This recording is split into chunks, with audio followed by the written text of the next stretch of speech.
এই জিনিসটা আমি মানতে পারতাম না। যখনই কোনো ডিসিশন নিতে চিন্তা করতাম তখনই ভাবতাম যে আমার মেয়েটা তো বাবা ছাড়া হবে, সে তো বাবা ডাকতে পারবে না।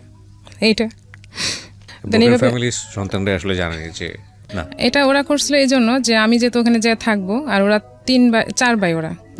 আমার নাম হচ্ছে মোসাম্মদ পারুল। পারুল, বয়স কত এখন? বয়স 35 বয়স।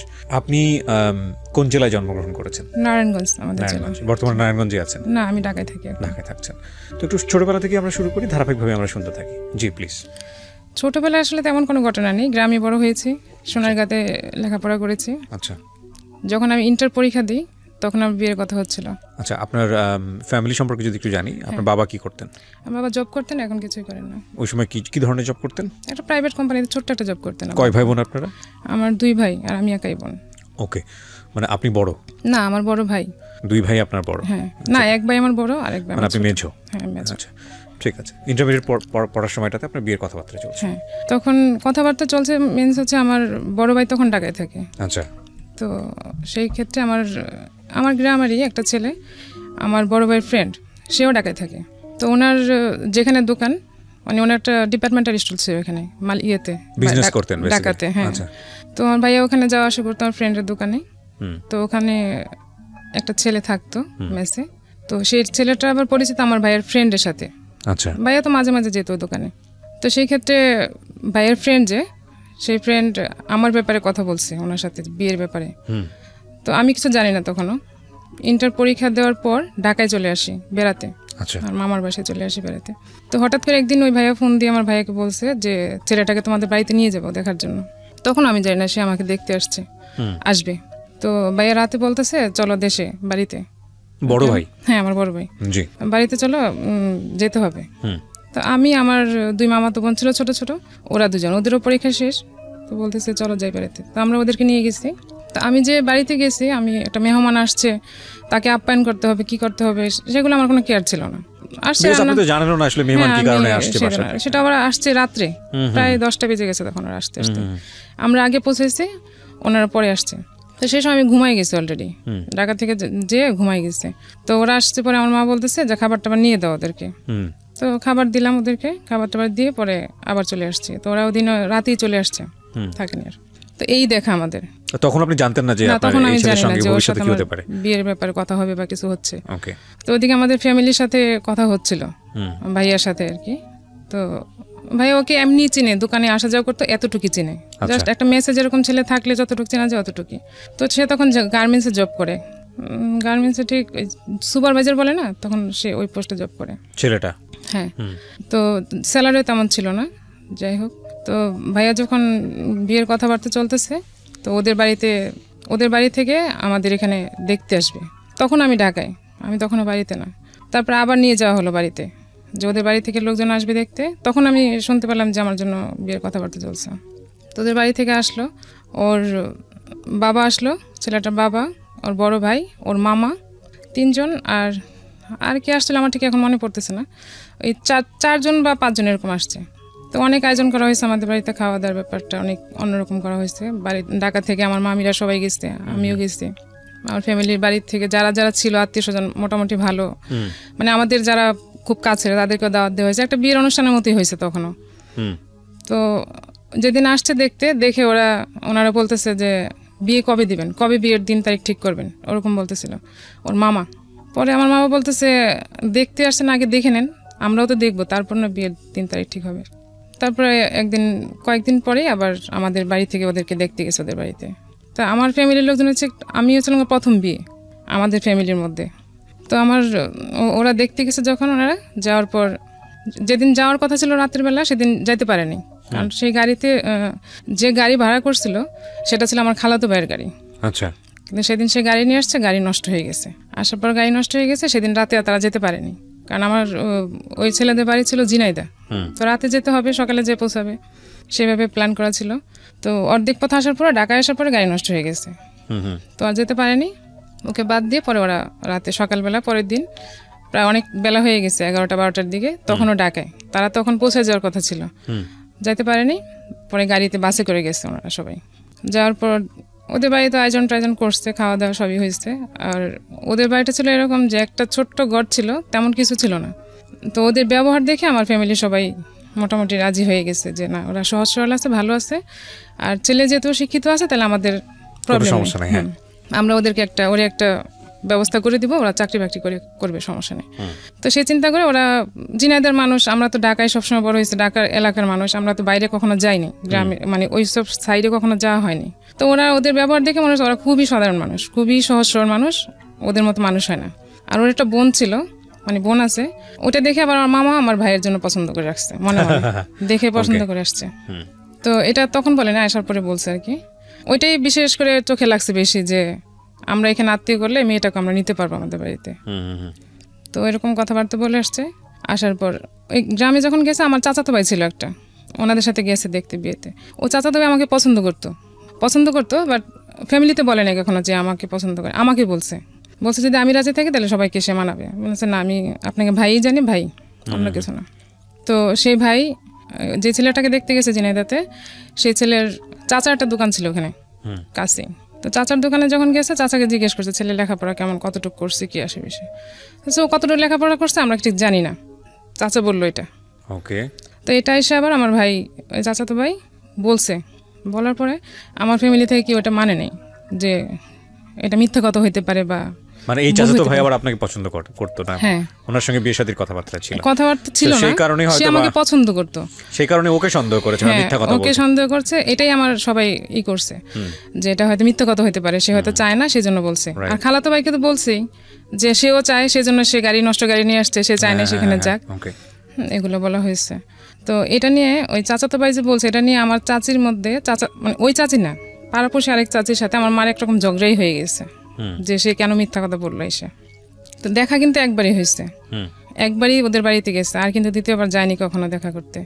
যেহেতু ছেলে দেখছে এখানে, খুবই ভদ্র, খুবই ভালো, তো ছেলেই চাই, দেখতেও সুন্দর, কোনো প্রবলেম নাই। আমার মা তো অনেক পছন্দ করছে ছেলেকে, এই ছেলের কাছে বিয়ে দেবে। তো কথা ভাবে চলতেছে, মাঝখানে কিছু স্টপ ছিল, কি কারণে আমি জানি না। তো আমি তখন তো গ্রামে চলে গেছি অলরেডি, আর তখন মোবাইল তো অ্যাভেলেবেল ছিল না। তো আমার ভাইয়ের কাছে মোবাইল ছিল, ভাইয়া ঢাকা থাকতো। আর আমাদের বাজারে একটা দোকান ছিল মোবাইলের, কথা বলার জন্য। ওখানে বলাছে যে যখনই যে আসবে ফ্যামিলি থেকে কথা বলতে বা ফোন করলে ডেকে দিবে, আর বিল যা হবে লিখে রাখবে, ভাইয়া ওটা যখনই বাড়ি যাবে তখন দিয়ে দেবে। তো আমি ওখানে, ভাইয়া ফোন দিছে, খবর পাঠাইছে যে তোমার ভাই ফোন দিছে, আমি কথা বলতে গেছি। ওখানে একটা ছেলে ছিল, আমাকে দেখছে, বাট আমি জানি না।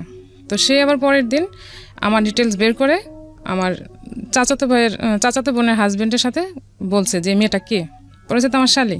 ও আবার ভাইয়াটা আবার আমাদের এলাকায়, আমার চাচাতো বোনের এলাকায় বিয়ে হয়েছে। পরে বলতেছে মেয়েটা আমার পছন্দ হয়েছে খুব।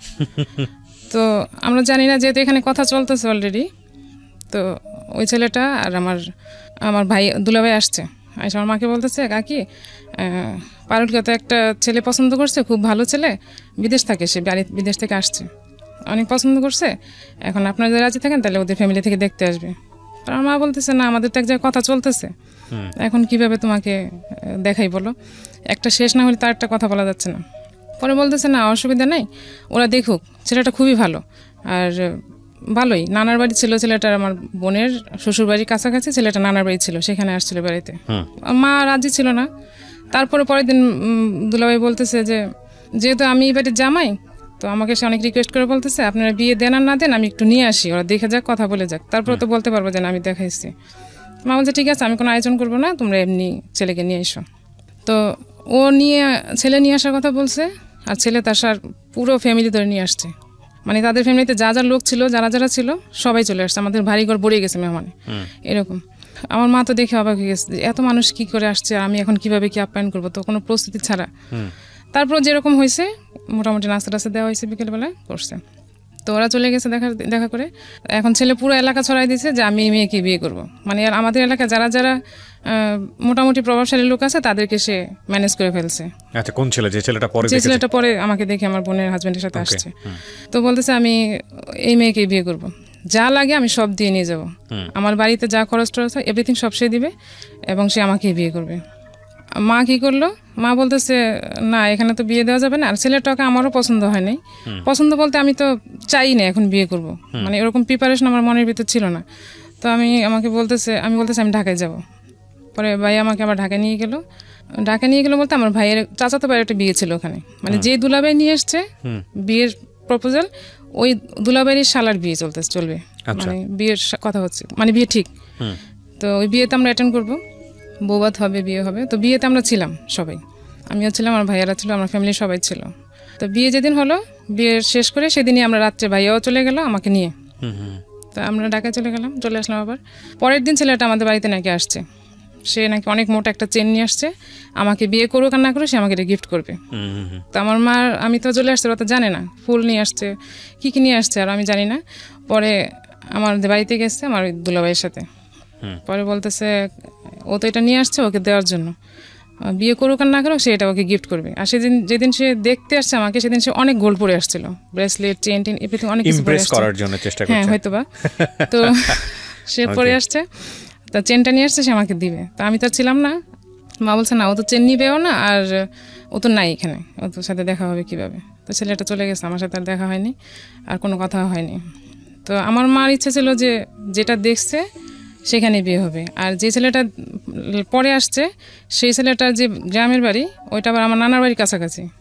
তো ওই এলাকাটা আমাদের পছন্দ না, আমাদের ফ্যামিলি কারোরই পছন্দ না যে ওই এলাকাতে বিয়ে দিব, সারা জীবন খেটে খেটে মরবে এরকম। যাই হোক, এটা গেল। তারপর আমি তো ঢাকায় চলে আসলাম। চলে আসার পর এদিকে বিয়ের কথাবার্তা টোটালি কমপ্লিট, এদিক দিয়ে জিনাইদার যে ছেলেটা তার সাথে বিয়ের কথাবার্তা কমপ্লিট হয়ে গেছে। তো আমি এর মধ্যে একদিন বলছিলাম ভাইয়াকে যে আমি গার্মেন্টসের ছেলে বিয়ে করবো না, যারা গার্মেন্টসে জব করে আমি এই ছেলে বিয়ে করবো না। তো ভাইয়া আমার সাথে কথা বলেনি সেদিন থেকে, আর যে কেন আমি কথা বললাম। তো ভাইয়ের একটাই ছিল সবসময় যে রাগ হলে কথা বলতো না কারোর সাথে। আর এই ভাইয়া আমাদের অনেক করছে ছোটোবেলা থেকে, মানে আমার বাবার যেটা করার কথা ছিল সেটা আমার ভাইয়া করছে সব কিছুই। তো আমিও চাইতাম যে আমার ফ্যামিলির পছন্দেই বিয়ে করব, বাট আমি এমন কিছু করব না যেটা আমার ফ্যামিলির উপর কোনো প্রশ্ন আসে, যে খারাপ প্রেম করব, আমার ভাইকে সবাই বলবো যে ওর বোন এরকম, কিংবা ও অবাধ্য হয়ে গেছে, এরকম কিছু আমি কখনো করবো না। যে প্রেস্টিজ ইস্যু হবে এরকম আমি কিছু কখনো করবো না। আর আমি চলছি সবসময় এরকম ভাবেই, মানে বড় ভাই ছিল তো সবসময় একটা ভয় ভিতরে কাজ করতো যে আমি একটা খারাপভাবে চললে আমার ভাইয়া তো সাপোর্ট এখানে সব কিছুর ঊর্ধ্বে, তো কানে যাবে, আর আমাকে তো কিছু না বললে, ওই যে না বলা, কথা না বলা, যে এটা আমার কাছে অনেক বড় একটা পেন, যে আমার কাছের লোকই আমার সাথে কথা বলবে না, এটা তো কথা বলে নাই। সেদিন অনেকটা রাগ হয়ে আসছে যে আমি কেন এই কথা বললাম। তো আমার মামি বললো যে গার্মেন্টসে ছেলে আসলে তো ভালো হয় না, এটা তুমি, আমার ছোটো মামি বললো যে এরকম ভালো হয় না। পরে আমি বলছি আমিও তো তাই বলছি যে বিয়ে করবো না, তুমি ভাইয়া তো কথা বলে না। যাই হোক, এখন আমার মামার ফ্যামিলিতে মামাই সব, মানে যা বলবে সব মামার কথাই সব হবে। আমার ফ্যামিলিতে ভাইয়া যা বলবে, মা যা বলবে, এরকম। আব্বা অতটা ফ্যামিলিয়ার ছিল না, সবসময় একটু সরল টাইপের আর কি, মানে সব ডিসিশন নেওয়ার ব্যাপারে অত ছিল না। তবে আব্বা এটা বলছিল যে আমার একটা মেয়ে এত দূরে বিয়ে দিতে চাই না, ওই এত দূরে বিয়ে দিতে চাই না, এটা একবার বলছিল। কিন্তু আমার ভাইয়া, আমার মা, ওদের জন্য ওরা আব্বা যে কিছুটা ডিসিশন নেবে সেরকম ওরকমও না। তো এটা বলার পর আমি একটু বলছি, ভাইয়ের কথা বলছে না, ঠিক আছে, আমি আর কিছু বলিনি। পরে ওই ছেলেটা নাকি আমার সাথে কথা বলতে চাইছে। তো যখন বিয়ের দিন তারিখ ঠিক হয়নি, আমাকে নিয়ে গেল, ভাইয়া বললো যে কথা বলতে চাইছে, কথা বলে দেখো কি বলে। তো সে মেসে থাকতো, আমাকে মেসেই নিয়ে যাওয়া হয়েছে। মেসের পাশে ছিল ছেলেটার সঙ্গে কথা বলার জন্য, হ্যাঁ, কথা বলার জন্য। ছেলেটা সেদিন দুপুরে সে লাঞ্চ করতে বাসায় আসবে, তখন আমি তার সাথে দেখা করব, মানে সে আমার সাথে জাস্ট কিছু কথা বলবে। তো আমাকে সে প্রশ্ন বললো যে আমাদের বাড়িতে ওই জায়গায় জিনাইদা আমাদের এরকম জায়গা জমি আছে, তারপর করতে হবে, হাল চাষ করে গরু পালে, এগুলা সব কিছু করতে হবে। আমার তো এমনিতে ওর পছন্দ না, বিয়ে করবো না বলে দিয়েছি। তারপরে আমি বলছি যে আমি এসব করতে পারবো না, আমি এসব করে অভ্যস্ত না, কারণ আমার ফ্যামিলিতে আমি কখনো এগুলো করিনি। তো আর কিছু বললো না, এসব আপনি কি বিয়েতে রাজি? এখন আমি তো বলতে পারবো না যে আমি বিয়েতে রাজি না, কারণ আমার উপরে তো ভাইয়া। এখন আমি বলি না আর কিছু, আমি একটু বলছি যাতে সে বুঝে যায় যে বিয়েটা এখানে করা ঠিক হবে না, সে ভেঙে দিক। কিন্তু সে এটা করে নাই, সে আর কিছুই বলেনি। আমাকে একটা ডায়েরি গিফট করলো, ডায়েরির ভিতর তার একটা ছবি দিয়ে, এটা নিয়ে আসলাম। আসার পর তার সাথে তার কোনো কথাই হয়নি, আর ফোনও তো তখন অ্যাভেলেবেল ছিল না যে কথা হবে বা কিছু। তারপর বিয়ের দিন তারিখ ঠিক। তো ওদের বাড়িতে যখন আমাদের ফ্যামিলি দেখতে গেছিলো, তখন ওদের যে বাড়িঘর দেখে আসছে, ওগুলো দেখে আমার মামা বলছে যে যেহেতু এখানে যদি বিয়ে হয় তাহলে আমরা একটা ঘর করে দেবো এখানে, যাতে ও এসে থাকতে পারে। আর মামা এটাও বলছে যে তুমি বউ কোথায় রাখবা বিয়ের পর। পরে ও বলছিল যে আমি যেখানে থাকবো বউ সেখানেই থাকবে। তো ও চাকরি করে ঢাকায়, তো ঢাকায় থাকা হবে, এই জন্য আরও দূরে দেওয়া হয়েছে, যে ওখানে তার থাকবে না। তো ঘর দেওয়ার কথা বলছে, কত টাকা দিবে, যা 2টা রুম করতে যা লাগবে সেরকম দিবে। বিয়ের দিন তারিখ যখন ঠিক হলো তখন সে টাকা চাইতে শুরু করলো বাইরের কাছ থেকে, যে বাড়িতে কাজ শুরু করছে এখন টাকা লাগবে। টাকা যাচ্ছে, বাড়িতে ঘরের কাজ শুরু করছে, ঘরের কাজ শেষ করে আমাকে উঠে নিয়ে যাবে। আর তখন কথা ছিল যে আমাকে গোল্ড ওরা কতটুকু দিবে, কি দিবে সেগুলো, কানের গলার কি দেওয়ার কথা ছিল, তো এগুলো দিবে ওরা, আর আমাদের থেকে ঘর উঠে দিবে ওকে। তো এর মধ্যে ওর বোনের একটা প্রবলেম হয়েছে, সেটা নাকি তার ওখানে কয়েকটা ছেলে তাকে ডিস্টার্ব করতেছে খুব, তো তাকে ওখানে রাখা সেভ হচ্ছে না। আমাদের তো বিয়ের দিন তারিখ ঠিক হয়ে গেছে, এটা আমার ভাইয়ের সাথে যখন শেয়ার করছে তখন ভাইয়া বলছে ঠিক আছে তাহলে আমাদের এখানে পাঠাই দাও, এখানে এসে থাকুক। তো এসে নিয়ে আসছে, সে এসে ডাকাচ্ছিল, মানে বিয়ের আগে এত কিছু, বিয়ের আগে সে তাকে পাঠাই দিছে।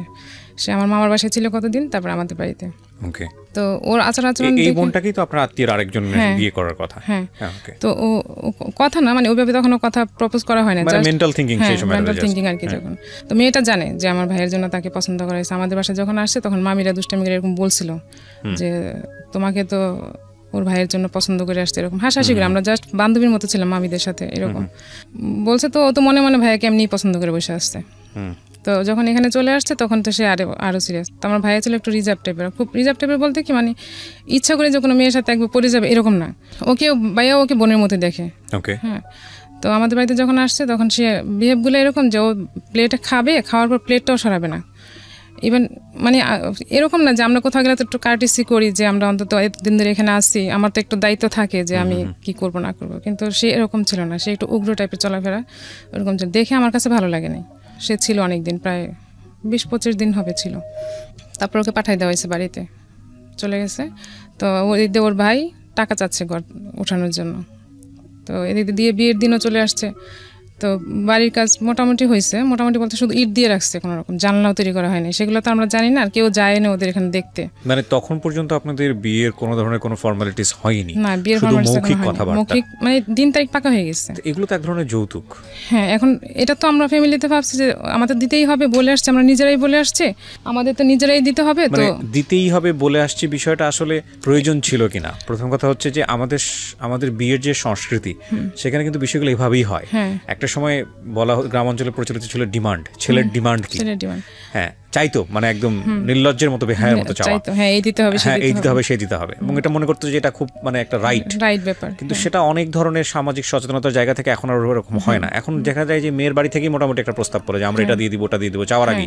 এগুলো কিন্তু এক ধরনের যৌতুক, অবশ্যই যৌতুক, কিন্তু এটা করা উচিত না। এটা ওরা করছিল এই জন্য যে আমি যেহেতু ওখানে যেয়ে থাকবো, আর ওরা 4 ভাই, ওরা না, সেটা বিয়ের পরবর্তী সময় যদি আপনার ভাই খুশি হয়ে যদি একটা নিজে থেকে স্টেপ নেয় সেটা অন্য জিনিস, তারপরেও এই ধরনের কথাবার্তা বলা ঠিক হয়নি। কিন্তু ওরা তো চিন্তা করছে ওইভাবে না, ওরা চিন্তা করছে, বিশেষ করে আমার মামা করছে যে ঘর তুলে দিলে হবে কি, সেখানে এসে একটু রিল্যাক্স যখন থাকবে তখন থাকতে পারবে। যাই হোক, আগে থেকে এরকম বলে একটা হোপ তৈরি করেছে আর কি। এখন তৈরি করছে, আর ওই ছেলেটাও বুঝতো যে আমাদের ফ্যামিলিতে যদি টাকা চাওয়া হয় বা কিছু চাওয়া হয় তাহলে সেখানে বিয়ে হবে না, আর তার ধারণা ছিল যে আমাকে বিয়ে করলে সে অনেক কিছু পাবে, যেহেতু আমি একাই মেয়ে আর ঢাকার মেয়ে। ঠিক আছে, আমরা ধারাবাহিকভাবে শুনতে থাকি। তারপর কি হলো? এরকম চিন্তা ভাবনা, পয়সা করে আপনারা দিয়ে দিলেন না আগে? না, ও ভাইয়া আসলে একবারে যদি না দেওয়া লাগে, আমাকে যদি আস্তে আস্তে দিয়ে যেতে হয় তাহলে তো আমার জন্যই ভালো। তো ভাইয়াও কিছু মনে করে না, টাকা রাখ দিছে, কিন্তু আমার কাছে এটা পছন্দ হয়নি তখন, যে সে বিয়ের আগে টাকা চাচ্ছে, টাকা নিয়ে ঘর তুলবে, এরকম তো ঠিক না। তো বিয়ের দিন চলে আসছে, তারিখ চলে আসছে বিয়ের কাছাকাছি, এখন বিয়ে শপিং করতে হবে। বিয়ের শপিংয়ের জন্য ভাইয়ের কাছে টাকা নিচ্ছে, ওই ঘরের টাকা দিয়ে সে শপিং করছে। বিয়ের দিন বলতে কি আমাদের বিয়ের কাবিন করে রাখা হবে, আর সে পরে উঠায় নিয়ে আসবে, মানে ঘরের কাজটা পুরোপুরি কমপ্লিট হলে তখন সে উঠে নিয়ে আসবে। তো কাবিন করতে আসছে, সেখানে আমাকে শুধু দেওয়া হয়েছিল একটা নাকফুল দেওয়া হয়েছে, হ্যাঁ নাকফুল আর একটা আংটি দেওয়া হয়েছিল। আপনাকে ওয়ার্ড কি দিয়েছিল, কি দিবে আপনাকে? ওকে দেওয়া হয়েছে, ওদের সাথে আমার ফ্যামিলির সাথে কথা হয়েছিল যে সে গলার আর হাতের কি যেন দিবে, আমার সঠিক মনে নেই এখন কি দেওয়ার কথা। এরকম কোনো ওয়াদা কি ছিল যে আপনাকে এত ভরি গোল্ড দিতে হবে, এরকম ছিল? এগুলো বিয়ের ক্ষেত্রে ঠিক না, এগুলো মানে আমরা আমাদের সামাজিক রীতিতে এই জিনিসগুলো করে থাকি। বিশেষ করে এখন যে জিনিসটা খুব বেশি প্র্যাকটিস হয় সেটা হচ্ছে দেনমোহরের জায়গাটাতে। যদিও এটা নিয়ে অনেক ধরনের কথা আছে, তবে এটা এমন পর্যায়ে চলে গেছে যে এটা এক ধরনের বলা যেতে পারে শো অফের জায়গাটাও চলে গেছে, যে কত বেশি দেনমোহর ধরা যায়। যদিও এটা অনেক ক্ষেত্রে অনেকে মনে করেন লজিক, কারণটা হচ্ছে একটা মেয়ের যদি একটা আর্থিক নিশ্চয়তার জায়গাটা এটা, কিন্তু একটা ছেলের সামর্থ্যের জায়গাটাও তো অনেক বেশি চিন্তা করার প্রয়োজন। যাই হোক, সেগুলো আসলে অন্য ধরনের ডিবেট। তারপরে কি হলো? তারপর যখন সে না, এটা তখন ওরা বলছে যে তুমি কি দিতে পারবা, এরকম বলেন, তোমাকে এত দিতেই হবে, এরকম করে আমার ফ্যামিলি বলে। তো সে বলছে আমি এতটুক দিব, তো এতটুক দিবে, কথা হয়েছে। এখন বিয়ের কাবিনের দিন সে দিবে না, এটা উঠায় যখন নিয়ে যাবে তখন দিবে। তো কাবিনের দিন আসছে ওর ফ্যামিলি থেকে যারা যারা আসার, আমার বাড়িতে পুরাই একটা বিয়ের আয়োজন হয়েছে যেদিন কাবিন হবে সেদিন। আর সে যে সব শাড়ি কাপড় আমাকে দিয়েছে বিয়ের দিন, সেগুলো আমার কোনোটাই হয়নি, কারণ আমার হাইট অনুযায়ী আমার সব কিছু অনুযায়ী আমার কোনোটাই ঠিক মতো হয়নি। সে সব এমন সব মার্কেটিং করছে যেগুলো নাকি শুধু বিয়ের শাড়িটা আমি কোনোরকম পরতে পারছি, কোনোরকম, মানে শাড়িটার দেখা যাচ্ছে বহরটা কম ছিল, জুতা যেটা নিয়ে আসছে আমার পায়ে লাগেনি, তারপরে এভরিথিং কোনো কিছু আমার ঠিক মতো হয়নি, কারণ ওর শপিংটা ও একা করছে। হ্যাঁ, আর ছেলে মানুষ শপিং করলে যা হয় আর কি। তারপর বিয়ে হলো, বিয়ে হওয়ার দিন বলা হয়েছিল যে সে থাকবে, ওনারা মানে আসবে না আমাদের বাড়িতে, বিয়ে যেতদিন আমাকে উঠায় নিয়ে না যাবে। তো গ্রামের বিয়ে, তো বিয়ে হওয়ার পরে তারা বলতেছে থাক, সবাই যেহেতু বিয়ে যেহেতু হয়ে গেছে ছেলে থাক। তারপর সেদিন বিয়ের দিন তো সে রয়ে গেল, থাকার পর সেদিন খুব বৃষ্টি হয়েছে খুব রাতে, আর গরমও ছিল খুব, এপ্রিলে ছিল তো অনেক গরম ছিল, তো বিদ্যুৎ ছিল না। আর আমাদের বাড়িতে যে ঘর ছিল সেখানে আমাদের তো অনেক মেহমান আসছে, সবাই ছিল, তো আমাদের বাড়িতে থাকার কোনো ব্যবস্থা রাতে ছিল না। তো আমার চাচার বাড়ি আছে আরেকটা, আমরা সেখানে ছিলাম। তো আমার খুব ভয় লাগতেছিল যে একটা ঘরে এরকম অজানা একটা লোকের সাথে কিভাবে থাকবো, কিভাবে একদমই অচেনা। তো আমার খুবই ভয় লাগতেছিল। আমার প্রত্যেকটা মানুষের একটা ড্রিম থাকে না, আমরা কিন্তু একটা মানে ম্যাচিউর বলি বা একটা ইম্যাচিউর বয়সে সবার একটা স্বপ্ন থাকে না, বিয়ের স্টার্টিং সময়টা যে মানুষটা আমার জীবনে আসবে সেই মানুষটাকে নিয়ে খুব সুন্দর একটা চিন্তা করা, এরকম একটা স্বপ্ন কিন্তু প্রত্যেকটা মানুষ, আমি যত জানি মেয়েদের মনে একেবারে খুব টিনেজ বয়স থেকে শুরু হয় থাকে। হ্যাঁ, আমার ছিল, হয়তো অতটা থাকে না। আমার ছিল এরকম যে আমি এটা কখনোই চিন্তা করিনি আর মানতেও পারিনি যে বিয়ের প্রথম রাত আমি আমার বাবার বাড়িতে থাকবো। এটা খুবই আমার কাছে একটা কেমন জানি মনে হয়েছে। মানে এই কথাটা যারা ভিডিওতে দেখছেন বা রেডিওতে অনুষ্ঠানটা শুনছেন তাদেরকে এই কারণেই বলছি, যারা ভবিষ্যতে বিয়ে শাদী করবেন অন্তত মানে একটা মেয়েকে এই কথাটা জিজ্ঞেস করাটা খুব প্রয়োজন, যদি বিয়ের আগে এটা সম্ভব হয় কারোর পক্ষে, যে what is your dream actually, মানে যেই মানে বিয়ের প্রথম রাত এটা খুব গুরুত্বপূর্ণ, একটা মানুষের সঙ্গে জীবন শুরু করার প্রথম মুহূর্ত, এটা আসলে বিশেষ করে মেয়েদের একটা অনেক সুন্দর স্বপ্ন থাকে, অ্যাটলিস্ট তাদের ওই স্বপ্নটুকু পূরণ করা যায় কিনা ছেলেদের সাইড থেকে, এইটুকুর চেষ্টাটা করা। বাট লাকিলি আর আনলাকিলি আমাদের জীবনটা আসলে সবকিছু সবসময় কিন্তু পরিকল্পনা মাফিক আসে না, এবং খুব ইভেনচুয়ালি হঠাৎ করে চলে আসে, যেটা আমাদের চিন্তার সাথে কোনো রকমের মিলই থাকে না। অনেক সময় তো আমরা ওই ব্যাপারটা নিয়ে ডিসঅ্যাপয়েন্ট হই। আর এই রাতটা নিয়ে আমরা কথা বলতে চাচ্ছি এই কারণে যে this is a very special night, এবং এটা জীবনে একবারই আসে। তো সেই জায়গাটা থেকে এইটার যেই ড্রিম প্ল্যানটা থাকে সেটা আসলে পূরণ করা উচিত এবং চেষ্টা করা উচিত অন্তত। জি, আপনি যেটা বলছিলেন। তারপর তো বিদ্যুৎ ছিল না, তো অন্ধকার, সব বাড়িঘর তো সবই অন্ধকার, তো শুধু ক্যান্ডেল জ্বালানো হয়েছিল। তো আমার ভাবিরা বলতেছিল যে যাও, কিছু হবে না, ভয়ের কোনো কারণ নেই, এরকম বলতেছিল। কিন্তু আমি আমার ভিতর থেকে মানতে পারতেছিলাম যে আমার ভয় লাগতেছিল যে আমি কি করব, কি হবে, মানে এরকম একটা ভয় কাজ করতেছিল, মানে খুবই আমি ভিতর থেকে কাঁপতেছিলাম এরকম। তো যখন গেলাম তো আসার পর আমার হাত ধরছে, ওরকম না কোনো এই যে একটা প্রিপারেশন কিংবা একটা কিছু বলা করা ওরকম কিছুই না, জাস্ট আমার হাতটা ধরে দেখছি আমি খুব কাঁপতেছিলাম ভয়তে। তো বলতেছে এরকম কাঁপতেছো কেন? আমি বলছি আমার ভয় লাগতেছে, এটুকু বলছে। বলে আমি দূরে সরে বসে আছি, অনেক দূরে সরে গেছি। সরে যাওয়ার পর সে শুয়ে পড়ছে, শুয়ে পড়ার পর আমাকে বলতেছে বাতাস দাও পাখা দিয়ে, মানে অনেক গরম লাগতেছিল তখন। আপনাকে কমেন্ট করছে সে? হ্যাঁ, আমাকে বলতেছে বাতাস দাও, গরম লাগতেছে আমার খুব। তো আমি কি বোকা ছিলাম, আমি এটা বলতে পারিনি যে আমি পারবো না বাকি, আমিও ঠিক বাতাস করতেছি। ভালো কাজ, ঠিক আছে, আপনার হ্যাঁ আমি করে যাচ্ছি বাতাস, যে আমি অচেনা মানুষ, তার সাথে আমি মোটে কথাই হয়নি, কিছুই না, তাকে কেন আমি বাতাস করবো বা কিছু এরকম কোনো কমেন্টস আমার ছিল। তো ও বলছে বাতাস করো, আমিও যতক্ষণ সাথে ছিলাম বাতাস করছে, ক্যান্ডেল নিভে গেছে, দেন আমি শুয়ে পড়ছি, ও ঘুমাই গেছে, আমিও শুয়ে পড়ছি। দেন সকালে বাসায় আসলাম আমাদের বাড়িতে এসে, তো মামির আমার সাথে দুষ্টামি করতেছিল এমনিতেই। তা আসলে ওরকম কিছুই না, আমাদের এখানে রীতি হচ্ছে যে জামাই পরের দিন বাজার করে এরকম, বা 2 দিন পরের দিন বা তারপরের দিন এরকম বাজার করার সিস্টেম। তো আমার বিয়ের দিন যারা আসছিল আমার আত্মীয় স্বজন, তাকে এত পরিমাণে সালামি দিছে, সে সালামিতে তার বাজার হয়ে গেছে, এত পরিমাণে সে সালামি পাইছে। তো পরের দিন সে বাজার করতে গেছে, বাজার টাজার নিয়ে আসছে, তো ওগুলো আমার মামারা এইসব মামিরা এইসব রান্না টান্না সব কিছু করছে। তো 2 দিন পর তো ওর তো চাকরি আসতে হবে। তারপরে মামিরা যখন চলে আসলো তখন আমাদের বাড়িতে আমরা থাকলাম, সেখানে আমরা আর কোনো কথাবার্তা ওরকম হয়নি তার সাথে আমার। তো ও চলে আসলো 2 দিন পর, আমি বাড়িতে রয়ে গেলাম। তো মামা বলছিল যে এরপরে আর কোনোদিন ওরা বিয়ের উঠায় নেওয়ার আগে আর দেখা সাক্ষাৎ হবে না, তাইলে জিনিসটা অন্যরকম হয়ে যাবে, আর আমরা চাচ্ছি যে আমরা অনেক বড় করে অনুষ্ঠান করে তারপর উঠাই দিব। তো মামা কি করলো, আমাকে ঢাকায় নিয়ে আসলো, ভাইয়া বললো যে ঢাকায় চলো, তাহলে করবে। তো আমি ঢাকায় চলে আসলাম, আর ওদিকে ও জব চলে গেল। তো মামার বাসায় আসা হয়নি, কিংবা ওইভাবে তাকে বলা হয়নি, কিংবা অ্যাড্রেসও দেওয়া হয়নি যে বাসায় আসো বা কিছু এরকম কিছু। আমি আমার মতো আছি মামার বাসায়, ও ওর মতো আছে। তো মামির আমার সাথে ফাজলামি করতেছিল, অনেক রকম কথা বলে। আমি বলছি না এরকম কিছু না, কিন্তু আমার তো ভয় লাগে ওকে দেখলি। আমি তখন কেবল ইন্টার পরীক্ষা দিছি, আর অত ছিলাম না। পরে বলতে সাথে বয়সের ডিফারেন্স কতটুকু ছিল? 6-7 বছর হবে। 6-7 বছর, ওকে। ঢাকায় ছিলাম তো, এপ্রিলে 5 তারিখে বিয়ে হয়েছে, তো 10 তারিখের মধ্যে আমি ঢাকায় চলে আসছি। আর 14 তারিখে মেবি ছিল, পহেলা বৈশাখ ছিল, 14 তারিখ সম্ভবত, সরি পহেলা বৈশাখ। তো বৈশাখে প্ল্যান করা ছিল। ওর বোন তখন ঢাকায়, আবার বিয়ে যখন আসছে তখন আসে যায়নি, ঢাকায় রয়ে গেছে।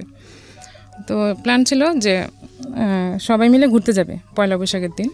ঘুরতে যাবে, কে কার সাথে কীভাবে ঘুরতে যাবে। মামিরা যাবে মামার সাথে, মামাতো বোনরা, ভাইয়া আর ভাইয়ার যে ফ্রেন্ড ঘটক, সে ফ্রেন্ড আর আমার ননদ যাবে একসাথে ঘুরতে, আর আমি আর আমার হাজব্যান্ড যাবো ঘুরতে। তো সে আমাকে ফোন দিল ভাইয়ার মোবাইলে পয়লা বৈশাখের 2 দিন আগে, মানে 2 দিন আগে না 1 দিন আগে যেন, ফোন দিয়ে আমাকে জিজ্ঞেস করতেছে আমি তার সাথে কি ঘুরতে যাব, মানে ওরা যে প্ল্যান করছে আমার ফ্যামিলি থেকে, সেটা কি আমি যাব নাকি না হলে সে দেশে চলে যাবে।